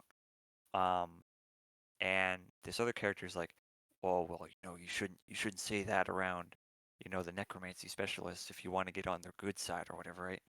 Um, and by the end of the arc, um, that character like still holds that belief, right? Like he's still like necromancy is wrong. Right. Like whether it's, you know, uh, because necromancy in this world is like quote unquote legal, right? But there's a lot of like loopholes you have to jump through. There's like, things you have to sign. There's like you have to get like consent from the person before they die, um, to It's like organ donor kind of shit. yeah. Yeah. Because the way they sort of Like explain it is donating your like, body for science. yeah, because the Yeah. way they sort of explain the necromancy, the series also has like good, like really good concise world building too. Like it doesn't drag on, and it's like it's Hmm. very like to the point. It has But sensible rules. yeah, the way they explain it is the way necromancy works is um when you die, your soul leaves your body, right, and sort of returns to like this like um The throne of heroes. Ha ha ha. No. basically this like spiral, right? Like which is Hmm. effectively the root, right?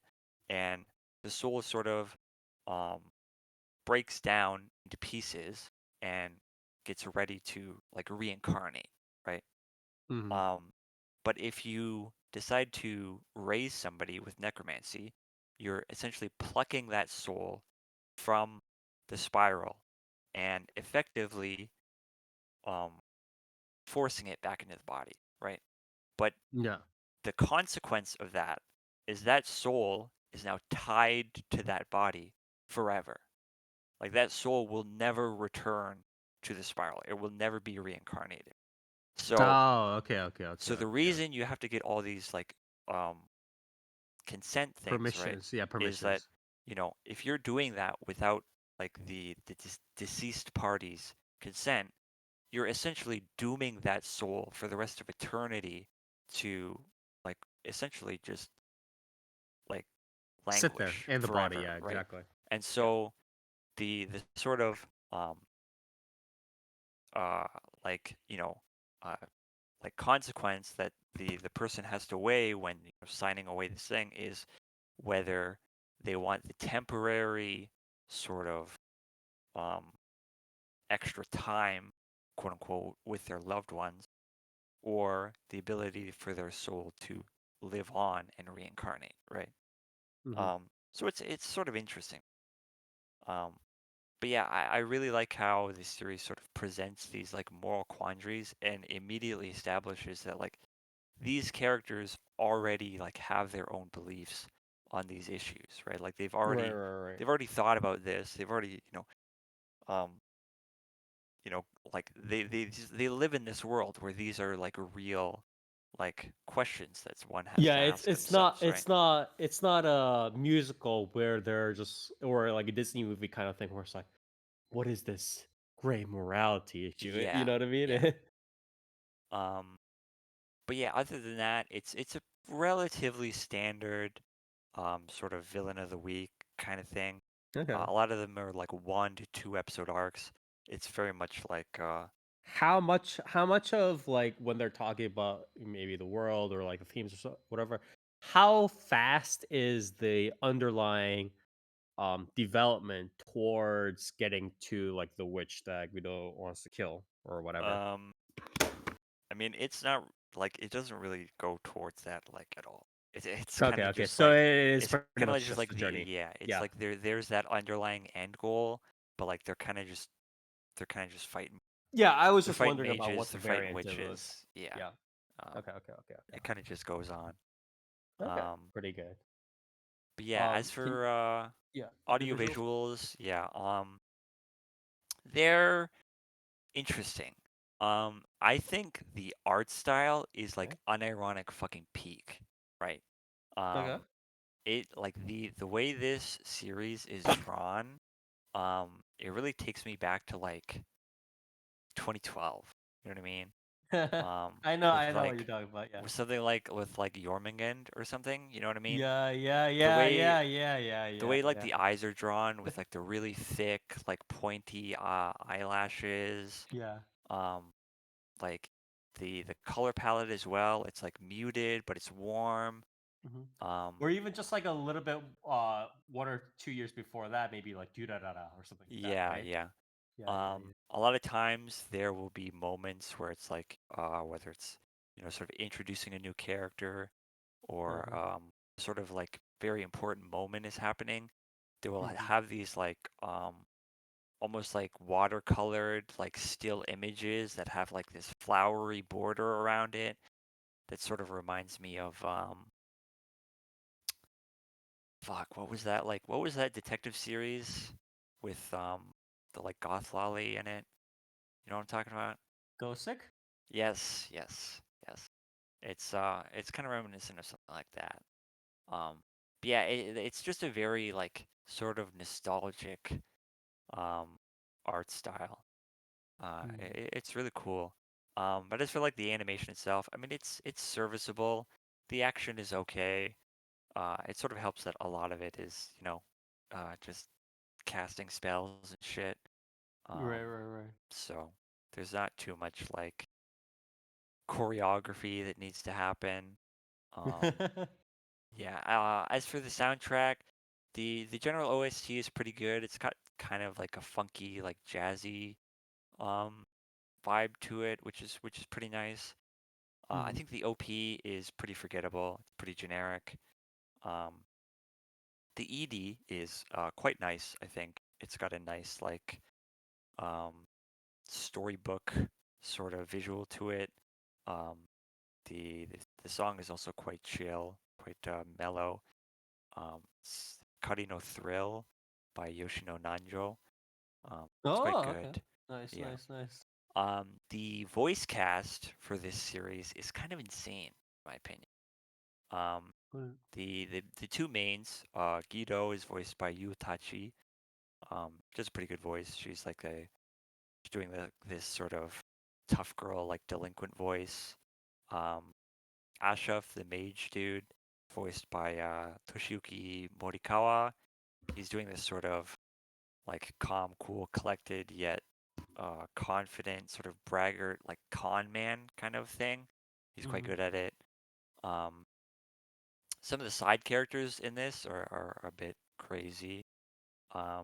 The necromancy like specialist is voiced by Hayami Saori. Hmm. Um, like the one of the like one-off like um mage like soldier commander people is voiced by Kobayashi Yu. Um, one of the other the like the ice commander dude is Ishida Akira. Um, the who is it? The detective girl I was talking about earlier is voiced by, where is she? Junko Minagawa, who famously voiced Sailor Uranus. Oh shit! Yeah, I remember She that. does a really, really fucking good job as well. The witch from like the first arc is voiced by Hikasa Yoko.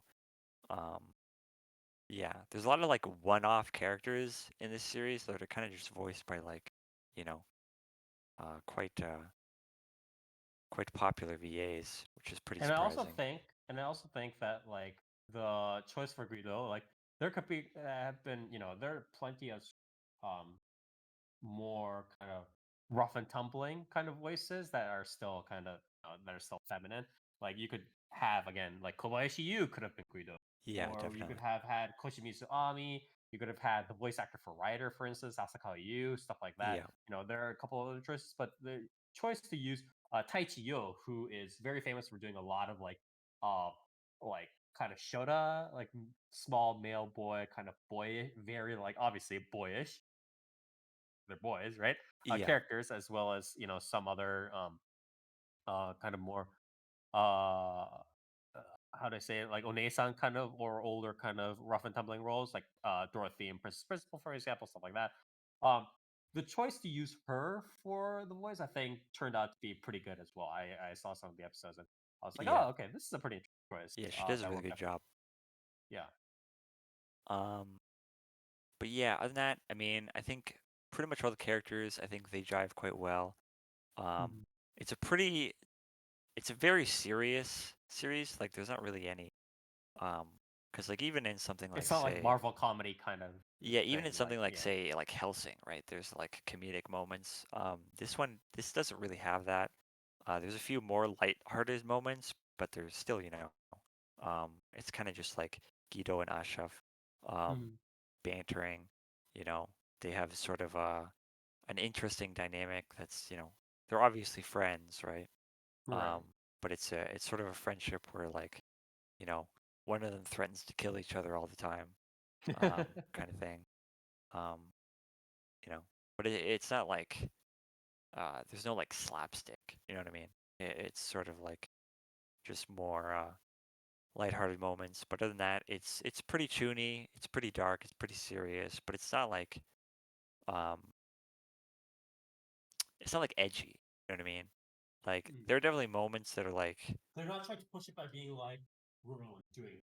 yeah, like there are moments where characters are like fucking filled with fucking nails and shit. And they're bleeding all over the place. But it's kind of just like part of the world. You know what I mean? Like Yeah. it's They're not like a not like fucking like blood sea thing where somebody is like being ripped in half by a giant monster for no reason at all. yeah.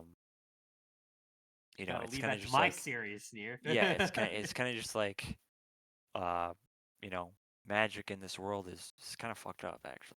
Um, Yeah. but yeah, like I don't know. It's toony.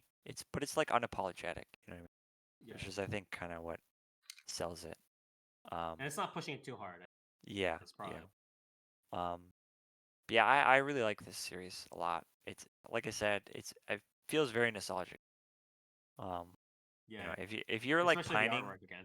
yeah, if you're like pining for sort of like something like a Jormungand, like that like era of like seinen, where it was like, like it was dark, it was bloody, but it wasn't like, like it wasn't blood Like pinata fuck type you, shit head all the getting cut time. off, kind of. Yeah. Yeah, Yeah. like, um, it's good. There's no like dumb conspiracy shit happening. It is literally just like the two main characters are like they're on a witch hunt, and Yeah. they hunt witches, they hunt mages. Um, it's good. It's Uh, fun. what Mal rating would you give it? Um, I think I'd probably give it a solid 8.5. Okay. I like it a lot. Any last words? Um, no, I mean check it out. It's good. All right. Well, thank you very much, Nier. Again, this is one of the series that I think was hyped up. At least one of the unique series that was or non-sequel series that was hyped up more. Majo to Yajuu.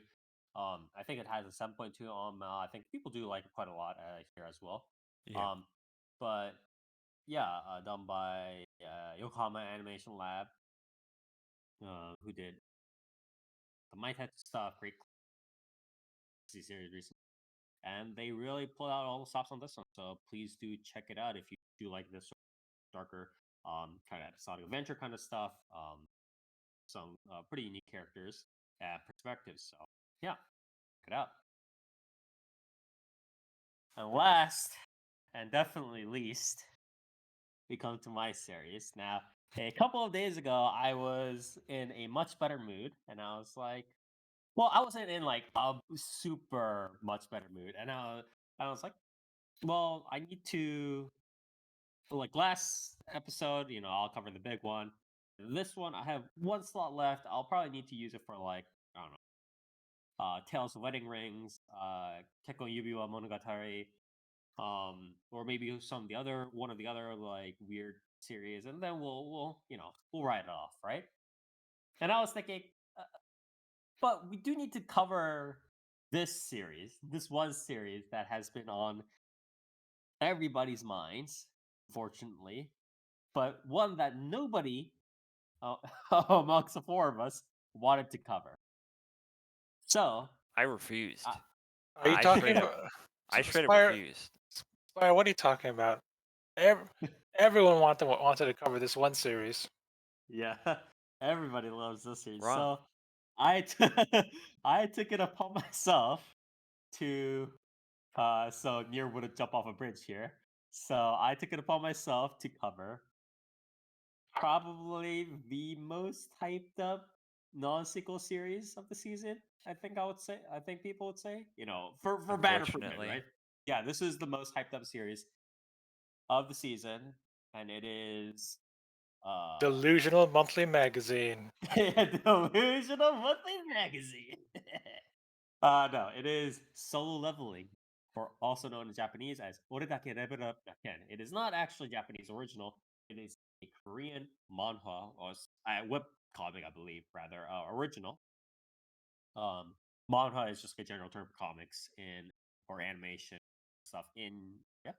So manhwa webcomic in Korea that was original that was turned into a an adaptation anime adaptation for this season. It was done by it was written what was it?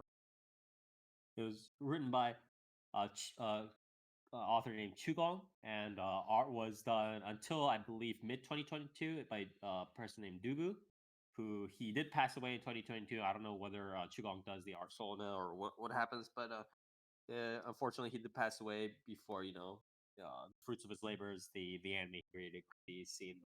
Unfortunately, but yeah, this is a manhwa original, uh, produced the anime adapted, produced by A1 Pictures, as well as a bunch of other uh, subcontract underneath them, KV Studio, Studio Recess, Centrus, I believe. And you can kind of see that in the general Japanese cast. They have a couple connections. Nakashige Shunsuke, who is a veteran key animator, and he worked with a couple of A1 projects such as Attack on Titan and Cinderella Girls. But this is actually only his like second time doing a full, proper, like top level directorial role. His first was Mother of the Goddess Stormtori, also known as Megami Duo no Ryobukun. So this is actually his second series, and what a big series it is! Actually, going from Mother of the Goddess's Dormitory to Soul Lovely, so it's quite a change. But he is a veteran key animator in the industry, and alongside other veterans such as Kimura Noboru, who has good all around experience, but he kind of his specializations in a sense are between straight rom com and like mecha series such as like Anime, Gundam Build Drivers, stuff like that. There, obviously, other veterans, Sudo Tomoko, Okumura Yasuhiro, stuff like that, all just kind of coming in, chipping in. Probably drawn in from various other subcontractors as well. and music done by none other than Sawano Hiroyuki. If you don't know who he is, you should. I don't know what to say. You should go check him out. So big cast, and obviously a lot of big names in terms of the voice acting cast as well. Untitled, Ginga, Banjo Ging, sorry, yeah, Banjo Ginga or Ginga Banjo, Hirakawa Daisuke, Furukawa Makoto, Ueda Reina, what is it?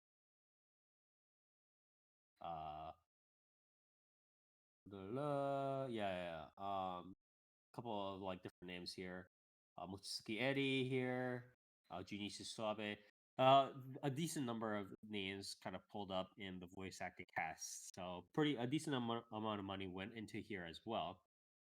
And apparently, for some reason, and I'm not sure why this is, there are apparently two Japanese dub versions. One with the regular Korean names, and there's like another track with like um where the character names are said in Japanese for some reason. I don't know why that is, but apparently that's the thing. Well, like they renamed the characters? Yeah, they renamed the characters, but in Japanese, and that's also sometimes by part. I think there was some confusion apparently over some of the subs and stuff like that. Apparently, there are two tracks, so there are like mix-ups because there are like two dubs and two sub tracks like floating around, and you're like, "What the fuck is going on?" So a little bit unfortunate there. Opening, ending, I'll go over real quickly. Opening is called Level by collaboration between Sawano Hiroyuki and Tomorrow Together. Tomorrow Together is a K-pop boy band, I believe. The opening, if you listen to it, is very obvious that it is it is Sawano Hiroyuki trying to hide the fact that he's composing a K-pop boy band song as much as possible. But he's like completely failing to hide it, and it's like, yeah, it's a K-pop song. It's like there's really not much to say about it. The ending theme is Kage Request by Kage. Also very nondescript. Going over to the audio visuals really quick. There's nothing really to complain about per se. It's clear that a lot of money went into this. Like whoever was the production committee, whoever were the investors, and like kind of or the companies surrounding it, and how the person proposing it managed to get through to the higher ups. Right? It's clear that they managed to get a lot of money, right? Funding money for this. Of course. And the details on the frames and anything involving action, and there is a lot of action, are all pretty good. Lots of frames, very smooth. Again, nothing to complain about. But it is essentially the classic sort of A1 straight adaptation on steroids, right? There's nothing groundbreaking about it. We're not seeing UFO table levels of the Sakugs, right? We're not seeing Orange Studios doing kind of stuff. It's pretty much A1 Pictures, but at their best. Think about it like Sword Art Online or whatever. The other series where they got a shit ton of money, right? Think like Cinderella Girls opening insert songs, stuff like that. So I think the emphasis needs to be. I know there was this one weird there were a couple comments flying around on the internet. There's like people are like, "Oh, why is the animation quality not up to snuff? This animation quality doesn't seem good." And it's like compared you to have to what? temper your exactly. What are they You have to comparing temper it your to? You know what I expectations. mean? They just like were expecting too much, I think, because they were like, I just get a lot of money. This has to be the best. Like, this has to be Kimetsu no Yaiba and Attack on Titan combined into one. It's like that's not how this works, right? It's you can have a bunch of action and you can have a bunch of money, but if you have A1 running the stage, you're only gonna get it so much, right? Yeah. They're not innovators, to be fair. They're just people who are who I manage mean, to be A1 very good also at the job. usually doesn't bring in that many like contractors, right? Like, Yeah. A1's not really, um, they're not bringing in like. It's not like a Bleach episode where it's like JC staff plus $1 billion, right? Yeah, or they're not going to be like, oh, like regular like key animators that work for like Trigger or something. You know, they're not Yeah, really yeah, gonna yeah. be contracting. They're kind of just gonna keep their core staff and they're gonna just work from that, right? So Yeah, yeah, yeah. So I do think it's a little bit you have to temper your expectations going in. But as much as I do want to shit on this series, and I will later, I think it's hard to. I don't think it's a thing in terms of like criticizing the audio. It's clean. The BGM and the OST unfortunately is nondescript, and um, you know, yeah, Saona Hiroyuki, but I wasn't that. It wasn't very. And we were talking about this before the podcast, and as much as it might be heresy to say it in the anime community, I do think Hiroyuki Sano has kind of been, just packing it in and just kind of doing whatever for quite a while now for a lot of like the smaller series. Like obviously, if it's something like say working with Ado or Rayona or doing something for like what is it, just like Fate or like what did he do recently, right? It's like Fate or um fucking like Kingdom or like Bleach or something like that. Uh Seven Deadly says, yeah, sure. Like he'll pull it out, right? Attack on Titan, blah blah. But for a lot of these other series, I want to say Fanfare of Adolescence, right? Where he also, I believe, worked with a K-pop group. I forget what it was, which K-pop group it was. That one. Um. Oh yeah, he also did One Piece, so that was fine. But it's like for stuff like Fanfare of Adolescence, or for what is kind of the Great Snow Sea. Kind of the Great Snow Sea was okay, I think. It wasn't like that great, but it was okay. But Particle Rain, right? Fanfare of Adolescence, Particle yeah, Rain, shit like this was not good. It was definitely much, much, much below what we expect from Sano Hiroyuki. And some people might be out there being like, oh, that's not fair. If it's like an okay BGM, if it's not a bad BGM, criticize. Well, we can because the comparison were the reason why Hiroyuki keeps getting jobs. The reason why he's famous is that I mean he's a legend. Like yeah, his OST is expected to be of a very high standard, and we're not comparing Sano Hiroyuki to any random motherfucker like who just shits out EDM music production company like movie trailer music, right? We're comparing Sano Hiroyuki to his work in Gundam Unicorn, his works in um Kill la Kill, his works in Fate, stuff like that. So, you can't be out here being like, well, it's okay if he just pushes this shit out. I don't think it's okay, to be quite honest, and it is a little bit point. Even though obviously this would be an an average BGM. But an average BGM is not what you hire Sawa Hideyuki for. If that's what you wanted, you would hire literally anybody else. So it's a little bit of there. So that was that for the audiovisual.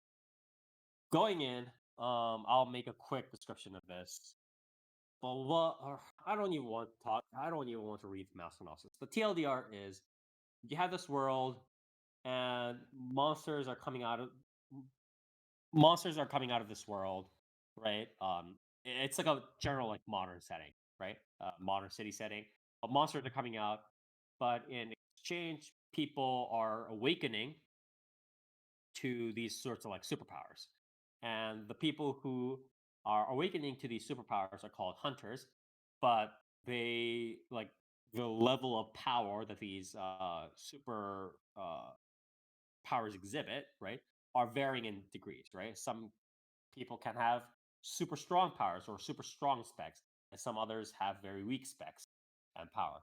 And so they're ranked according to that. Like some like superhumans who are like super powerful are called S rank hunters, and the weakest ones are named like D E rank. So our main character Sang Jinwoo is pretty much the weakest. Is an E rank hunter. He's fucking crap. Every time he has to go kill out monsters in a dungeon, he's like struggling. He's fighting for his life, and he has to use his brains, which the other party members and other people around him kind of marvel at because he's so like, oh, he has his survival instinct, so he's like always looking at the opponents and being all smart and shit, blah blah blah, stuff like that. He gets caught in an incident. Everybody rocks fall. Everybody dies, and he wakes up in the hospital, and he finds out that he has gained this ability. He has gained essentially growth, right? He can level up his power, and the usual lore is that once hunters get their superhuman powers, they cannot level up anymore. They are born with the power that they are. It is done. But he, and only he, has a growth cheat, where he can level up his power through receiving these like in-game menus with like quests and stuff like that only he can see. So then he starts leveling up and all this crap, and that's pretty much like the gist. And 80% of uh, the series is mostly dungeon crawling and action sequences and him beating up monsters and him being like, I didn't know I was that powerful. I didn't know I could kill them in one hit and all that crap, right? It's a Whoa, very I'm standard. like leveling up. I only threw that knife very lightly, but I didn't know it would take out that goal. Wait a Like minute, shit like I'm that, leveling solo. Yeah, exactly. Well, Whoa. so it's very standard. It's a growth cheat power fantasy. It's a fantasy variant, obviously from like the monster stuff like that. Plus, there's like gore. There is a decent amount of gore. It's uh, like people getting beheaded, people getting chopped off by monsters, main That makes guy it good, killing right? people. So yeah. That's part of why it has an 8.4 on Mal, right? Yeah, yeah. Because it's awesome. You love to see it. People getting their heads chopped off. We have Huron next to him, right? The girl that liked him even when he was weak, right? All that crap. Um, the usual themes of like obviously you could kind of tell from the whole like ranking of the hunters, and everybody has their power, and nobody can level up or whatever except for him. It's like gonna be the usual themes of the strong looking down upon the weak and like high classes and kind of shit, right? And being Yeah. born into your circumstance, all that usual crap, right? That you usually find in these sorts of series. Uh, and obviously, again, also the theme of the main guy is the good guy, and he's like, I'm just trying to work hard. I'm just trying to have an honest, like, I'm trying to be just here. And everybody else around him is selfish and is like, oh, we're just out here to get fucking monsters and loot. Fuck you, blah, blah, blah, blah, blah. And it's about him just kind of trawling through that and finding the one or two trusty sidekick, crap like that. He has a game menu. He gets the quest. He levels up. Uh, 80%, again, as I said, 80% of the relevant parts in the anime are just like gore and action scenes and like mini arc style dungeon crawling. But even in that case, like even in those relevant parts, it's not really special because it's like the action sequences are clean, but it's just, as I said, it's good A1 pictures animation as opposed to something where you're looking at it and you're going, holy shit, this is pushing the limits of the animation industry, and like what it means to make an anime in terms of like history. You know what I mean? It's not like what Orange did. It's not like what Ufotable um is pushing with their sort of like animation quality, stuff like that. You know what I mean? Where you're watching an anime and you're like, is this a movie that I'm watching? What's happening? It's not like that. It's just very good A1 pictures animation. And a lot of the other stuff is again very standard. Uh, the line that I mentioned before, where it was like, I didn't think a single attack from me would have defeated him, is essentially a line that he says almost word for word in the actual anime. So, Damn. um, what I want to ask is, oh yeah, also, there's too much like, there's too much gore fetish and shit like that in this series. This series already, like, for instance, the first two episodes are used almost solely just to play out a gory scene of the initial setup, which is, rocks fall, everybody dies, right?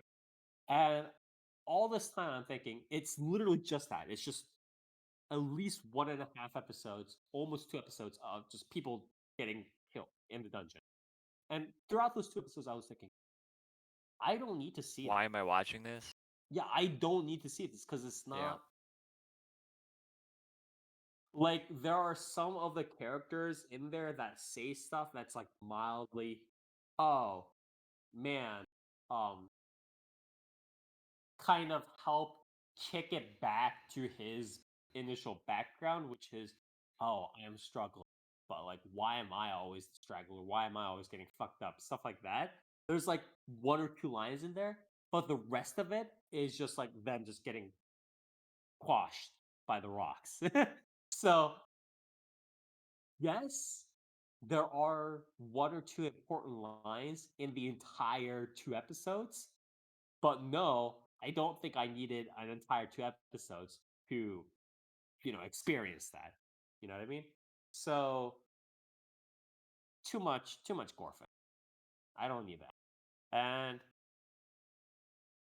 I just want to say, if I, for instance, change the names of these characters and change the numbers and like the composition in terms of like how many boys, how many girls, or like whatever, um, like jobs, stuff like that. If I change like the general like numbers and names of the people going through these dungeons, would this series be recognizable from any other standard Naruke power fantasy growth cheat isekai? And my answer, No. honestly, is no. Yeah, exactly. It's not. I'm just so confused, and it's really funny because if you look at the Mal reviews, a bunch of them are just like getting brain fucked at how this is like so popular and getting so much money, and they're like, I actually watched this series. I don't understand why it's so popular. So everybody like half of this Because it like was one of the first. That's really the only reason, right? Like, yeah. And people are like so I don't know. There's like a certain segment of the audience, of the anime audience, that's just like whenever they're spoon fed these battle mangas or battle manhwas, they're like, yes, inject into my veins right fucking now. Even if it's like the same. Because again, there's a difference between Dragon Ball where you can have those kinds of things, but it's like Dragon Ball is also the progenitor, right? Versus, all this other crap, right? And I think that contingent, that army of people who like watching or reading those battle mangas and just like seeing the head chop off and the guy being all cool, the main character being all cool and saying, no mercy, you. It's I like leveled the only, up. yeah, the only mercy you'll find is at the end of the sword, and the boom, the head guy getting the asshole gets his head chopped off, stuff like that, and the reader is like, that's what I want to do to my middle school teacher or whatever it is, right? Um, it's a very strong contingent, and um, I think they've been secretly pushing it. I don't want to say it's conspiracy. I think the secret silent army have been very good at pushing that, and I think the rest of us, not us necessarily, but it's like I think some of the other people that are not that part of that army are kind of in stun lock right now, being like, why is this so popular when it's so mid?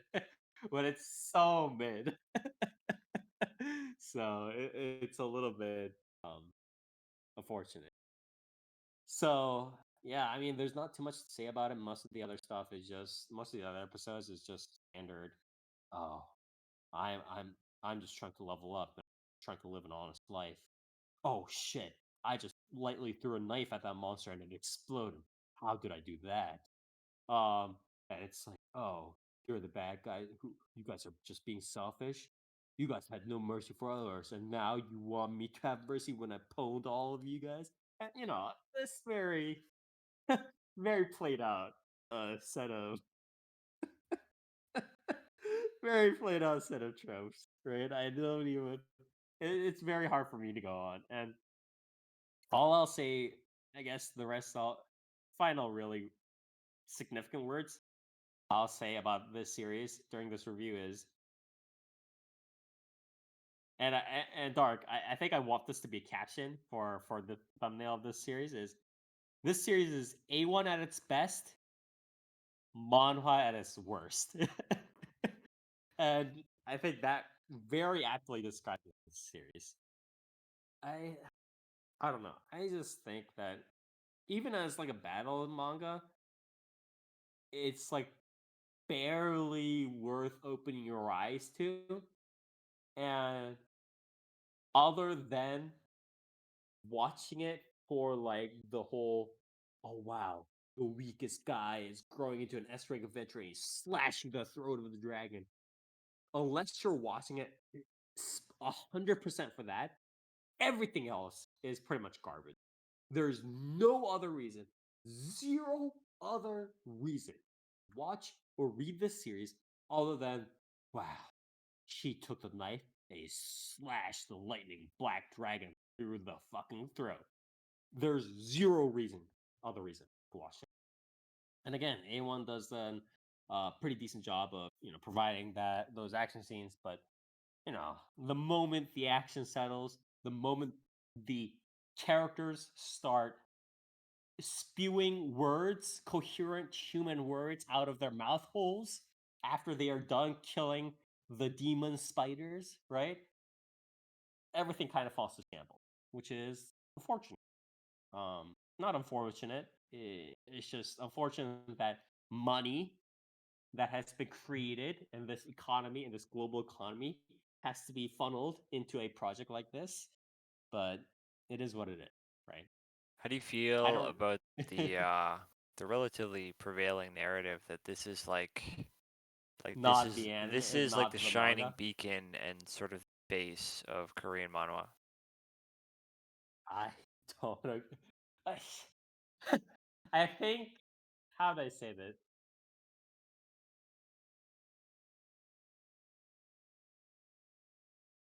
There are two. I want to phrase this carefully because I don't want to kind of overgeneralize it, but there are some obvious trends. So Koreans, and I've said this before in general, are very, very, very sensitive to trend, and they are very good at immediately hopping upon trends and trying to capitalize upon them, right? So it's not necessarily that solo leveling paved the way per se. It's just that once solo leveling happened, once stuff like solo leveling and the other stuff happened, people and obviously a bunch of other isekai series that are not necessarily just solo leveling, right? Obviously, the wave of Chinese, phone novels, as that are like Thunder God of the Heavens or whatever, as well as Sword Art Online, they all started kind of happening within the same set of years, right? Uh, so I think that happened, and then a bunch of Korean people took notice of that and kind of just boom hopped on the bandwagon. Yeah. So it is not necessarily some sort of like inspirational base that really lifted everybody up. It's more just like something happened and enough people took notice, and it was just like, oh, let's just fucking do that because there are eyeballs on that. And then they do it. It's like the same with how a bunch of um series these days on the Korean manhwa webcomic front is about this sort of uh distorted modern view, right? It's like not modern sort of. It's like a classic um anti-hero telling, like a Dirty Harry retelling of standard themes in standard societal, right? For instance, what is it? The Lookism or whatever that series is, right? Yeah. The one that's like the about the beauty standards. It's like that. There's like a couple of other like societal kind of shit like that too. There's the viral hit, web comic, right? I think we covered that before in news where that's I think getting away from anime, if I So remember yeah. correctly, where it's like that's essentially Jake Paul, right? It's like the author was like saw Jake Paul and it's like we're gonna riff off that, right? Yeah. Um, so stuff like that I think is not like there were obviously series before it that kind of uh started I think helping to propagate it, but I don't know about calling it like some sort of like inspirational. Wow, this was like a base that like took manga and whatever stuff to like the next era and like help push it forward. It's more just like, yeah, this motherfucker got lucky, and then everybody kind of hopped on kind of thing going on. So, uh, uh, I would hesitate to call it a base. I think, and it is a little bit unfortunate. I kind of did prefer it a little bit more when I don't know whether I would prefer, but it's like I don't know whether I've had any specific like genre of Korean webcomics that I've particularly liked.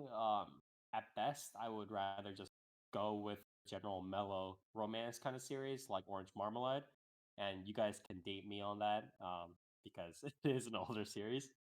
But other than that, I've just never had any appreciation for these, especially for these sorts of. I would rather have lookism and viral hit, to be honest, than whatever this crap is. No, even like Tower of God, I was okay with it, kind of, sort of, not really, like in the first couple of episodes, and then afterwards it was just like, ah, do I really have to continue reading this kind of bullshit on Tower of God? God of High School obviously is whatever. This thing is very whatever, and just all of these series where we make fun of China, Chinese web novels and phone novels going like Thunder God of the Empress Escort Heavens or whatever it is, right? Yeah. But really, Korean web novels are nowhere near any better, except for the setting being set mostly in city setting, urban setting. So it's pretty much the same. But yeah, there's not much else to say about it. It's really just crappy, and there's no reason to read it. There's no reason to watch it except for the very specific. Hey, I want to see this edgy dude who's gonna become the SS plus ranker, or hunter, whatever, by throw a knife at the fucking monster and cut it in half in one instance because he's become so strong. And then the girl who liked him before is hugging him now and being like, "You grow so strong," all that crap. It's basically like my There's real life. Yeah, really? I live that every day. I don't need to watch it here, okay? um, there's not much to say about that, and I do think what I said before about this is A1 at its best and manhwa at its worst is very apt. And as for my Mal rating, fuck, fuck. Um, 9. the issue is yeah, 9 out of 10. The issue is this is such a lopsided. This is arguably the most lopsided series that I've ever watched in at least the last 5+ years, because the animation and stuff like that is quite decent, but everything else about it is at least mediocre to just bad. I think the last time I felt about something like this is like probably either Dog Days or Guilty Crown. Maybe Guilty Crown be the pinnacle of wow. the this Supercell is doing this fucking song. Wait a minute, this story is crap, kind of thing, Wow, right? this sucks. Yeah. Wait a minute, this fucking sucks. But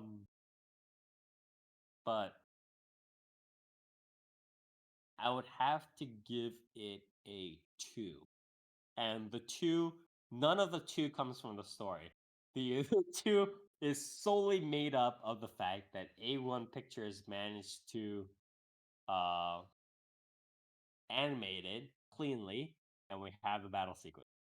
Maybe not even that. Maybe 1.5.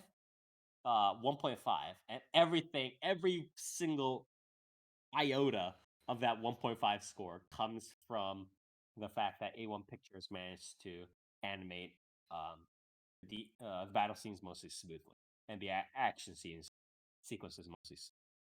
Other than that, nothing about this series is redeemable. Nothing about this series is worth watching. It is a 1.5 out of 10, and I will stick to that until the fucking heat death of the universe. So yeah, that See, was. this is why I made you do it, because I know you'd have the spicy hot take.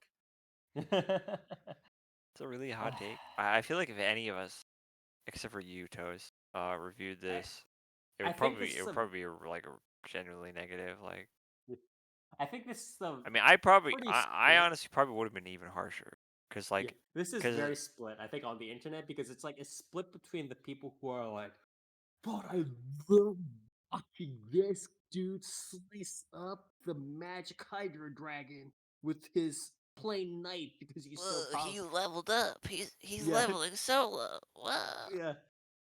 It's like split between those people and like the regular normal people. I want to say who are just like, yeah, I don't, bro, kind of like that. It's like I Yeah. like Dragon Ball too, but I don't get it, bro. Kind of business. So we'll see. But what I Also, also, yeah, yeah. Sorry, go on. no, go ahead, go keep ranting. You got another 10 minutes. No, the only other thing I want to say was that there are some people who are saying something very, very, very deleterious, something very damaging potentially to the future of anime, which is people are like, this needs to succeed because if we don't have to succeed, we won't get the other great like Korean mono or whatever. I'm like, no, that is not a good habit They said to that do about not Tower of God. and about God of High School and stuff like Yep. that. Yeah. Uh, and I'm like, no, do not feed the fucking dog like that. Uh, it's a very bad habit because no, the companies are not going to be like, oh, I mean, it's like the, you don't know what direction this is going to go in. Like, if you feed the companies the idea that this crappy series is gonna do well because it's a Korean manga, they'll just pick any fucking random Korean manga that looks vaguely like this one and just run with it, whether it's Yeah. even crappier than the last one. So you Some don't want to fucking feed that battle. habit. Yeah. Yeah, Series just like battle slop. solo warrior crap. Yeah. It's like you don't want that to happen. So do not feed the dog like that. Do not give them ideas that any motherfucking mid-ass battle manga manhwa on the streets can grow up to be a real boy or a real anime adaptation someday. Okay, do not do that. Sorry, Toast. What were you gonna say? Anyway, you notice there was a theme this entire podcast. What is it? Every single series had to deal with death. No. Well, no. What do you mean? Yubisaki Dark reviewed a yeah. shoujo fucking romance series. Yeah, yeah, I'm like, near. The thing is, that's deaf. Did you know that close enough to. most Europeans can't pronounce the th? They pronounce it as f. So death becomes What do you deaf. mean? What do you mean by most European? Because I'm pretty sure that's not true. They have a lisp. Is that how that works? Yeah, I mean, when Kiara can pronounce th, she says it like f. Oh, I See, right. don't think that's so that's exactly how I that forgot works. Kiara is like 90% of the European population, right? So Oh my god. Anyways, so yeah, deaf yeah. and death. Get it? It's a double allegory, just like I Kojima don't think with that's how the Death I Stranding don't 2. think that's how an just like allegory life. works. Yeah. I'm gonna cut you off there. But anyways, thank you very much. Wait, who am I thinking? What the fuck? I just reviewed this. I just wanted to get this out of the way so badly. Bro's I giving himself an wanted, award. yeah, no. It's like you know how some people or like in some like not dystopian, but like in some like edgier anime series, you have this like premise where um the guy wakes up from it and he has amnesia, but it turns out that he was the one who gave himself amnesia to like forget the horrible shit that he went Damn. through. It's like that. It's like I hated to like I didn't want to remember this shit so badly that I just like blotted out Yeah, my you're like, memory right oh after I man, reviewed it. I covered that. What the Yeah, fuck? I should have remembered this. Why did I do that? But yeah, anyways, that was Soul Leveling, aka Orudake Level Up Naken. So yeah, I don't know what else to say. It's a bad series. Don't watch it. I don't say that about many series, but don't watch the series. But yeah, that was it. And now we are finally going to go into the news. We have quite a decent amount of news here. So I'm just going to try to barrel through it real quick until the very end. So please do hang on tight. First off, um, the Asahi Shimbun newspaper announced 9 nominees for the 28th annual Tezuka Osamu Cultural Prize on Monday. So, Tezuka Osamu Award, like manga award, is like one of the biggest, if probably not the most famous, manga related award in Japan. Really, outside of like literally receiving the fucking like Medal of Honor from from the Emperor himself. This is the biggest manga related award. So, um, a lot super famous or ones that are quite like unique and worth a read. So please do check some of these out if you have the time. So the list is the nominees, rather, not winners yet. They are Ikoku Nikki, Diary of a Strange Land, by Yamashita Tomoko, Oshinoko by Akasaka Aka and Yokoyari Mengo. There is Kanda Gokuracho Shokunin Banashi, Stories of the Craftsmen of Kanda's Gokura Town by Sakaue Akito. Saturn Return, Torikai Akane. Tamaki to Amane by Yoshinaga Fumi. Blood on the Tracks, Chi no Watachi by Oshimi Shuzo. Tsukusa Natsuko no Issho, The Life of Natsuko Tsukusa by Masuda Miri. Tokyo These Days, Tokyo Higuro by Masumoto Taiyo. Plinivius, pretty Plinivius by Yamazaki Mari and Tori Miki. And Bochishi no Yakuta, or Dying Alone in a Mansion by Nazuna Saito. Or Saito Nazuna. So please do check it out. Again, all like the judging committee are usually like people who are very like learned in like literary works and stuff like that. So these works are not just like, picking out because they're popular or whatnot. A lot of these are very. Some other award stuff.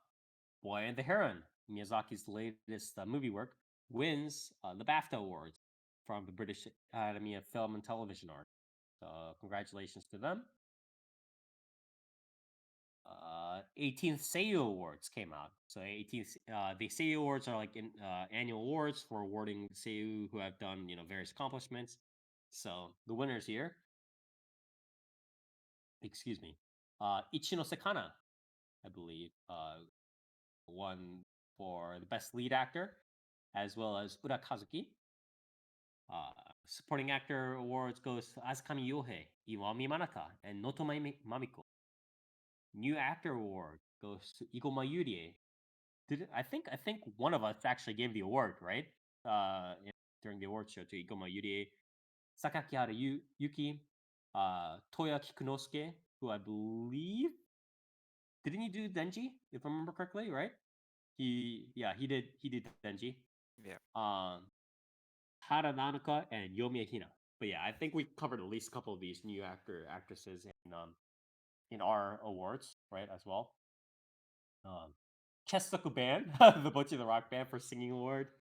They did Personality Award, which is an award for a voice actor who has done notable work in radio, web radio, or TV as a personality. Unfortunately, no winners, which is a little bit unfortunate. Uchita Yuya, Game Award, blah, blah. So, yeah. So, a couple of other awards down the line. But, yeah. So, oh, yeah. And Most Valuable Seiyu Award goes to Nakamura Yuichi. True. Yeah. So, a lot of, Oh yeah, name the one rest role. one role that Nakamura Yuichi has Go done ahead. ever. Yeah. I apologize. I'm gonna say main character in Oreimo. What? Oh, I mean, you're not even gonna go. You're not even gonna say Clannad. You're not even gonna say Mr. Bushido. Yeah, Clannad is pretty good. I think a lot of people actually. The funny thing is, it's like Clannad is obviously one of the probably as big of a work, but it's like a lot of the actors and actresses apparently, like his juniors, know him because they listen to his voice in Oreimo, which is what he sometimes says in his video, which is like very peculiar in one sense, but not too surprising. But anyway, so that was the award. Some of the awards. Again, if you want to see the full list, you can go on to the website for the APC awards here. Next, this is gonna be our fuck you Crunchyroll corner. Crunchyroll has continued with their streak of pushing out their shitty practices week by week. So first off, Crunchyroll confirms that they are testing AI for subtitling. Crunchyroll president Rahul Purini confirmed that the company is testing the use of generative AI on subtitling and closed captioning. The testing is an effort to quote unquote optimize their processes to allow them to release subtitles in more languages closer to the Japanese release date of seasonal anime episodes. You know what you could do? You could hire people. Yeah, you You could could probably hire hire people and like people. I mean, you could listen, man, and pay I them can't properly. see. Question. I definitely can't see a point of failure here, considering how Yeah. amazing Crunchyroll's editors are already, and what great Yeah. work they do. Especially not after they literally made the mistake of the Yeah, they had that one where series up that was yeah, fucking MTL, then they had to fucking take it down because yeah, everybody fucking Yusuke pointed it family. out. Yeah. Yeah, Yusuke Family's Forces, which actually Dark covered too. Yeah, it was really bad. So especially after the actual explicit example of how Crunchyroll fucked up, clearly there is no wrong that Crunchyroll can do. So we'll see how this goes. And the second one, obviously, Crunchyroll and the same interview. Um, the Rahul Purini revealed that the company is working to offer users migrating from the soon to shut down Funimation app to Crunchyroll with a quote unquote appropriate value of compensation for their digital copies, which Crunchyroll does not support. Crunchyroll has not specified how exactly it will compensate users quote unquote unappropriate value to their Funimation digital copies. You Funimation get a provided month of digital free copies. subscription. Bro, Crunchyroll forever, bro. Yeah. But yeah, I don't know, man. Fuck this company, to be honest. Next, some more company news here. Bandai Namco Filmworks announced on Friday that it will make Anime Studio 8-Bit into a wholly owned subsidiary as of April 1st. The management structure at 8-Bit will remain unchanged. So they produce stuff like Infinite Stratos, Slime Tensei second season, Yamano Susume, Encouragement of Climb, Fruit of Grisaya, Rewrite. They did Tokyo Ravens, Absolute Duo, like a lot of the Battle Academy, like fantasy kind of stuff. They did apparently Blue Lock. They did Singularity Noir, so on and so on. And again, this is yet another one of what we've been describing over and over about the sort of mergers and acquisitions and like people taking a lot of the bigger companies, publishers especially, right? Bamco, Katakawa, DMMs, like these companies, right? A lot of the bigger publishers, Shueisha, Shogakukan, taking companies in house and saying, "Hey, fuck you. we don't need to deal with independent studios. In fact, we'll either make our own, especially if we have enough money, like side games, right? Or we'll just swallow these companies and we'll just put them under our thumb, and we won't have to deal with you idiots anymore. And so they can screw the market even more. And I heavily emphasize, I think this is a very dangerous step for the industry to go toward. And again, the way the anime community responds is always 2 steps, 3 steps, 5 steps too late in these sorts of things. So I don't think we'll be able to see an outcry until all of the studios are already, all in house. And at that point, it's just already over. So, um, yeah, we'll have to see. Next piece of news here. More piracy news. Oh yeah, okay. Um, so you guys, oh, yeah. So Japan's Content Overseas Distribution Association, also known as CODA, an organization that aims to reduce worldwide piracy, actively promote the international distribution of Japanese content, reported on Monday that the 4 people arrested in 2023 in suspicion of being associated with B9 Good, one of the quote unquote largest anime piracy sites aimed at Japanese people, have been found guilty. So, they've been uh, sentenced to prison, Death. fine stuff like yeah, to death. They stole billions and billions of dollars, okay, of projected dollars. Every time a person looked up upon their website, boom, Kadokawa is already losing $1 billion right Yeah, there. it's true. But but yeah, they went to prison, they lost a bunch of money, stuff like that. They worked with Chinese prosecutors and police over there to catch them. And like, yeah, again, yeah, these people are caught. But there's gonna be a billion other. I don't know what else to say. Whoa, uh, wait, what? I plugged the hole in the dam, and then another one's pops up. What? Wait a when minute. when I push I this thought that if we gun, got rid of this, all of a sudden those people who weren't paying for anime would totally turn around and pay $70 for 2 episodes. it's like I pressed this gum into the hole in the dam, and then I saw that there were a billion other fucking holes in the dam. Oh my god. Yeah, it's gonna be weird. And last here, uh, and this is probably the biggest. Yeah, this is probably the biggest, right? News of the last 2 weeks, right? And probably will be for Probably for like the year.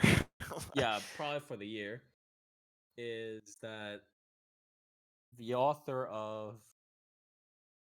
Dragon Ball and the artist for many other famous franchises such as Dragon Quest, Toriyama, Toriyama Akira Toriyama, has passed away at the age of 68. Um, they say he did die about a week ago, March 1st, due to acute subdural hematoma. Um, Toriyama's family is not accepting gifts, visits, or offerings, and is also not accepting interviews. Bird Studio, Toriyama's design and production studio, are planning to hold a commemorative gathering in the future. Yeah, very shocking, very shocking. I think a couple of new works were coming out just before the news of his passing, right? If I remember correctly. Yeah, And Sandland. it is obviously unimaginable. Like, if somebody was like, Avalon has fallen, like, this would not be an understatement in terms of scale of what has passed right now in the anime community. Entire careers, industries have been built on the shoulders of his artwork. And, you know, it is obviously condolences to his family and friends and his just unimaginable to imagine him having passed away. I don't know if you guys want to add a comment to that. I mean, I don't know. Cause I mean, Dragon Ball is like, granted, I'm not the hugest Dragon Ball fan, but like Dragon Ball has like Mm. it's sort of always been around, right? Like ever since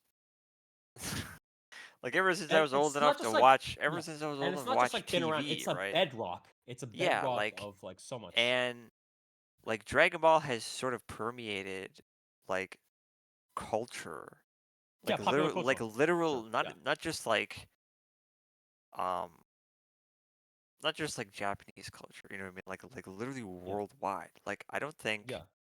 like Various Dragon industries. Ball, yeah, like Dragon Ball is to the point of like Pokemon, right? Where it's Yeah. Yeah. Yeah. Yeah. like you'll have like 50-year-old like fucking parents that like look at a cartoon, right? Like a like slightly, anime inspired cartoon, and Mhm. they'll be like, "Is that Goku?" You know Yeah. what I Yeah. mean? Yeah.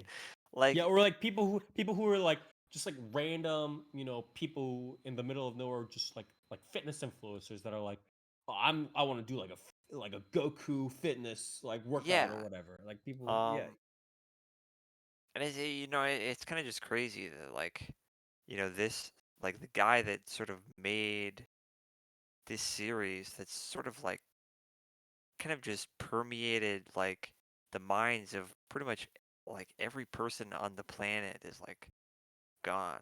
Like that. Mm, I don't know, it's almost like too surreal to sort of like really think about, you know what I mean? Like I don't know. I feel like if there's really anybody out there, if there's really anybody like mangaka out there that's sort of um like his own like creation has sort of preceded like the like idea that it's made by like a single person. You know what I mean? It's I don't know. mm. It's kind of yeah, really I wrap think your it's head around. also it I know, obviously, there are plenty of other people that have had like various accomplishments or like medals awarded to them or like broken records. Obviously, like Demon Slayer has broken records, right? Obviously, Your Name, Makoto Shinkai, and a bunch of others have broken records. One Piece obviously has broken records. Attack on Titans has obviously broken records. All of these, right? But I think no series has, especially within its own time and especially within relative to like everybody else on the planet, right? I don't think anybody has come to both close to both the scale of how well the franchise has sold in general, as well as the overall influence. And what I mean by that is like, how do I say this? Like, you know how like Rumiko Takahashi, right? Takashi Rumiko has made a bunch of series that are like super influential, right? They literally are the bedrock for a lot of modern manga, like story structures and series, Yeah, I mean right? they're literally But genre defining. yeah, but it's like you don't necessarily see her name pasted globally, like in terms of pop culture. If that makes sense, right? Like Yeah, and you not also don't globally. see like Inuyasha is obviously very popular, right? Yeah, yeah, Urusei yeah. Yatsura is like one of the most influential series Yeah. um Even Sailor in Moon, anime. right? Like, yeah. Yeah.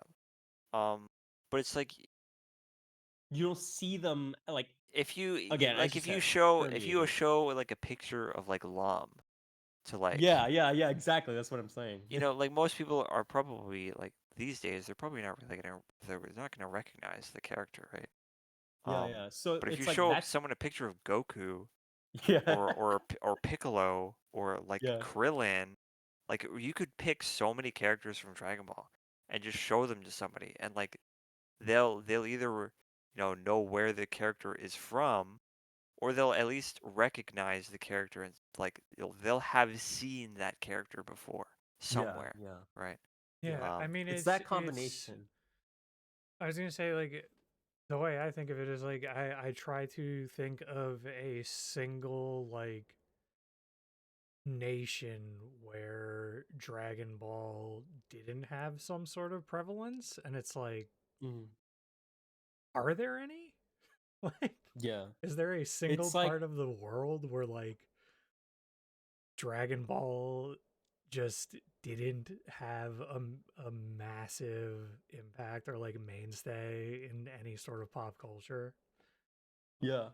And it's that combination of the size, again, like so much shit being sold, everybody knowing the name, and the fact that Dragon Ball Z or Dragon Ball has had specific influence and been a bedrock influence, like again, like a Takashi Miike work, to so many other series and so many other industries and so many other like cultural inspirations.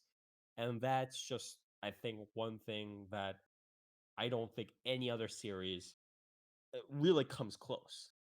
Um, and it's just even Pokemon, I think, doesn't ultimately, does not outperform both the inspirational facet as well as the the far-reaching nature of the Dragon Ball franchise. Yeah. So again, it's very, very sad to hear of the news, but um, I, we also have to appreciate, you know, the the the good stuff, the products, the inspirations that he did leave. So, that again, somebody pointed this out, but that he had a lasting impact when freaking China, right? The government of China Yeah, that made a shit was statement. crazy. Yeah, made a statement that was like, mourning his passing. And again, when it's like usually when Chinese government people or whoever listen, like get the news about a Japanese person passing away, they're like, "It's crap time. It's fucking celebration. Let's go." Yeah. Was it And China? I thought it was Salvador. El No, Salvador. yeah, it I was mean, everywhere. It was everywhere. I But yeah, wouldn't the be surprised if yeah, like no, most there have been multiple governments like that have like yeah, yeah, literally made like public statements of mourning yeah. for his But I the mean, passing. important thing, yeah, there exactly. was like a It's like Latin yeah, American there was a Latin American country where like literally the what was it? I think like the mayor of a city or something or like the governor was just hosting like a massive showing of the recent like Dragon Oh yeah, Ball yeah, the movie. super it movie, was yeah, exactly. no, it was Goku versus Jiren. Yeah. It was the finale of Dragon Ball Yeah. Super. They showed it in City. They showed it in the same way that you show like the World Cup, World Cup Yeah, Yeah, finals like or whatever. Yeah. Um, but yeah, it's like yeah, there were multiple governments, but the important thing about like the Chinese government doing it is that usually when the Chinese government have news of a Japanese person passing away, they're Yeah, like, everyone like "Fuck, claps. Like yeah, get out the crabs." Yeah, we're yeah. cheering. We're taking a shot to But for this this is guy. Yeah. like people are actually like fuck, man. Yeah, yeah, yeah. That's how much he had a lasting impact. yeah. And I mean even beyond like just obviously I feel like characters I feel like broad concepts like anyone like outside of even knowing anime like knows a Kamehameha and knows like the concept of Super Saiyan. I Like mean, they call me a mama. yeah, Kami mama. I think I killed that shit. Um Yeah. but yeah, like I don't know, I just feel like that in and of itself too just kind of speaks to it. Toast, But Dark. Do you guys have any last words on the matter before we go on? Move on.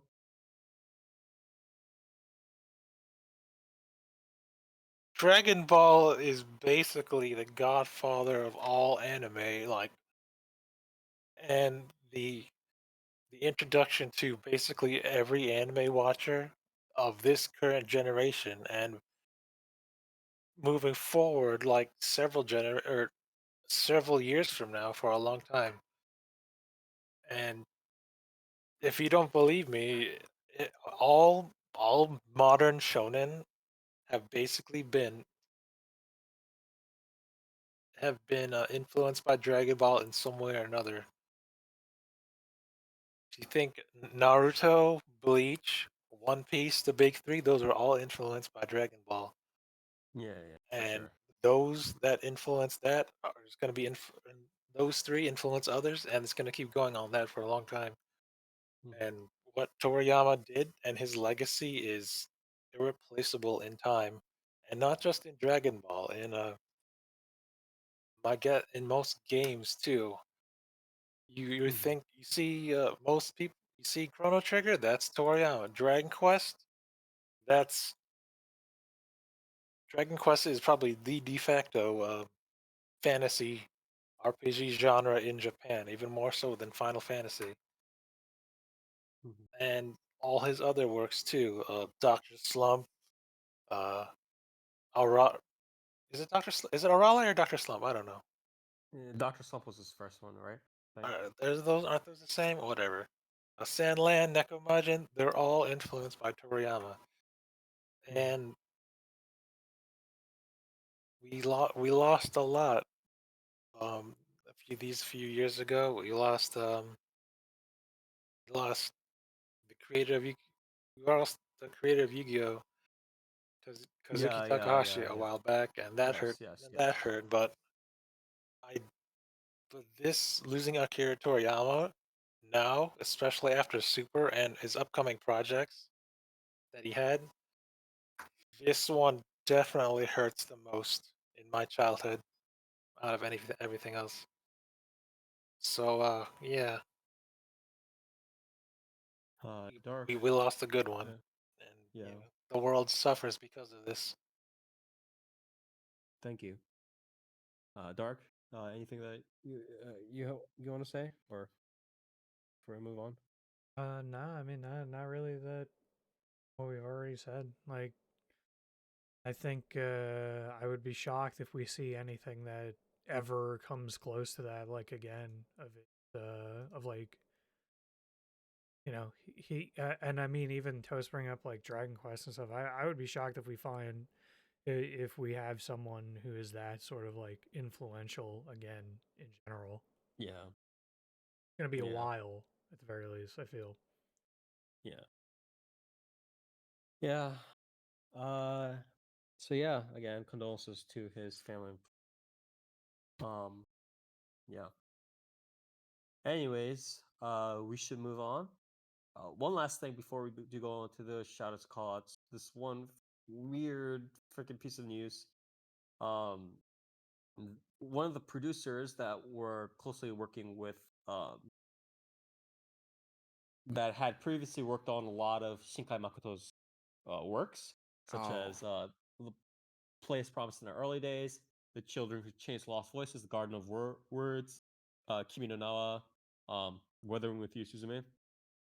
One of the producers on his stuff, Ito Koichiro, 52-year-old anime producer Ito Koichiro, was arrested in late February for allegedly soliciting a 15-year-old high school girl for nude photos, and he faced also new accusations later on for allegedly exchanging money knowingly with a 15-year-old girl he met on social media last November for obscene acts, including non-consensual sexual intercourse. According to investigators, Ito has admitted to the charge. According to the Kyoto Shimbun newspaper, Ito allegedly met the girl on social media in July 2022, and in November 2023 paid her 20,000 yen, or about 133 US dollars, in cash to perform the obscene acts, while knowing she was under 16 years old of age. Um, so yeah, yikes. Japan rocks. Yeah. Um, so yeah, don't do that, kids. This guy. So that was it for the news, and now we are going into our last segment in our shoutouts and callouts. Everybody here gets one shout out and one call out each. one shout out is something that you want to 5 out of 5, praise to the stars, so on. And call out is the exact opposite, 0 out of 5, 0 out of 10, something that you want to rant about, stomp on, rage. And it can be any one person, place, or thing, starting with Toast. Shout out, call, please. Shout out to my man Toriyama. Ah, shit. Let's go. He's and running. He's running that snake way all the way to King Kai's place. yeah. Hell yeah, my man. And call out.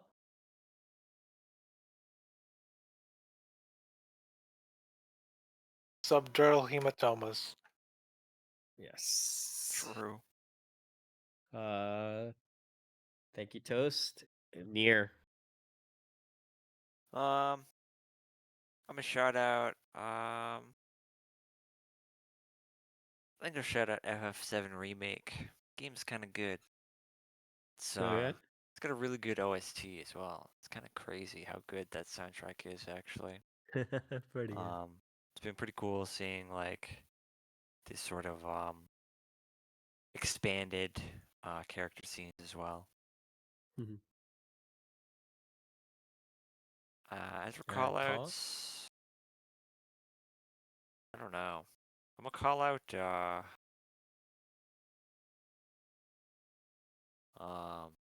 fuck man.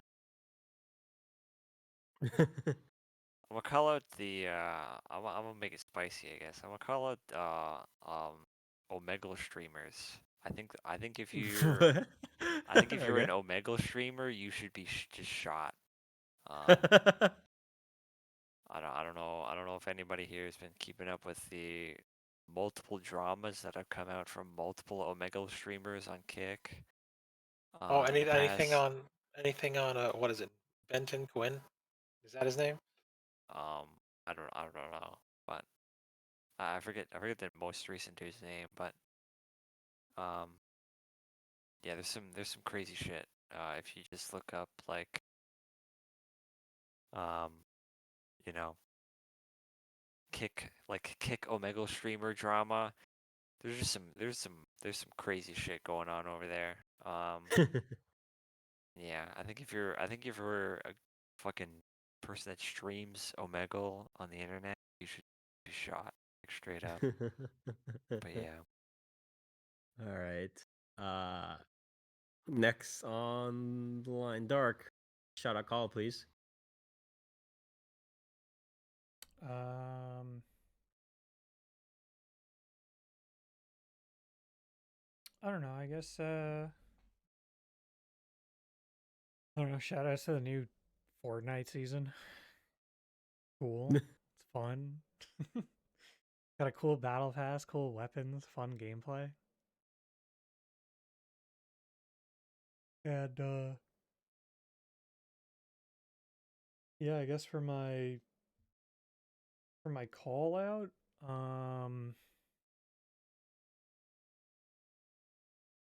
I don't know. I get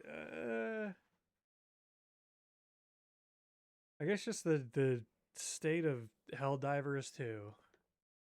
Okay. As fun as it is to be vindicated, like, you know, I knew this shit was coming, but it would have been cool if it would have been cool to be wrong in that game, have had it released Actually, finished, be but better. Yeah. yeah, and be in a more fucking stable state than every patch Mhm. they release breaks something in some other way. But bit unfortunate. Yeah. Okay. Thank you, Dark.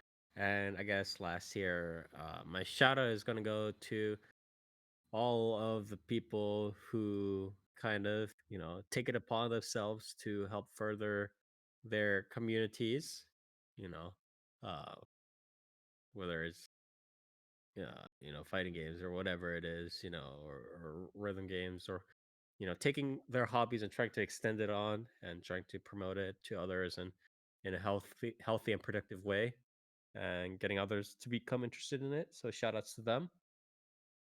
And my call out is, as per usual, it is the Crunchyroll. I don't know. It's like, Crazy. God, just fuck this company, man. I can't believe that people spent the better part of a decade defending this fucking garbage ass company, being like, "Oh, you should be thankful for the localizations. That's all we have, bro. We can't do anything else." Like, ah, fuck you guys. Now look at what we have. So that was it for my shout out and call out. And with that, we are finally coming to a close. Again, we covered a lot of stuff here, but I think next episode we're going to be having even more heavy hitters come down the line. So I'll watch out for that. Next episode will be our last episode for the winter 2024 season. After that, we are going to do our previews for the upcoming spring 2024 uh season, and then we're off to the races. So yeah, just be aware of that. And if you do like what we do, we stream our podcast every other Saturday starting from 10 p.m. Eastern Standard Time on twitch.tv/4PlayerAnimecast with the normal 4, where we talk about the latest and greatest in animation media or Japanese animation media, anime, manga, light novels, web novels, visual novels, and much more. So check us out here. Check us out on YouTube, whichever format you desire, where we have clips and sections of whatever content that we are, or individual review videos of each anime series. Check us out on our social media: Facebook, 4Player Animecast, as well as Twitter handle at 4PPAnimecast. So check us out there for updates and news. Check us out here as well. And as always, we'll see you next time.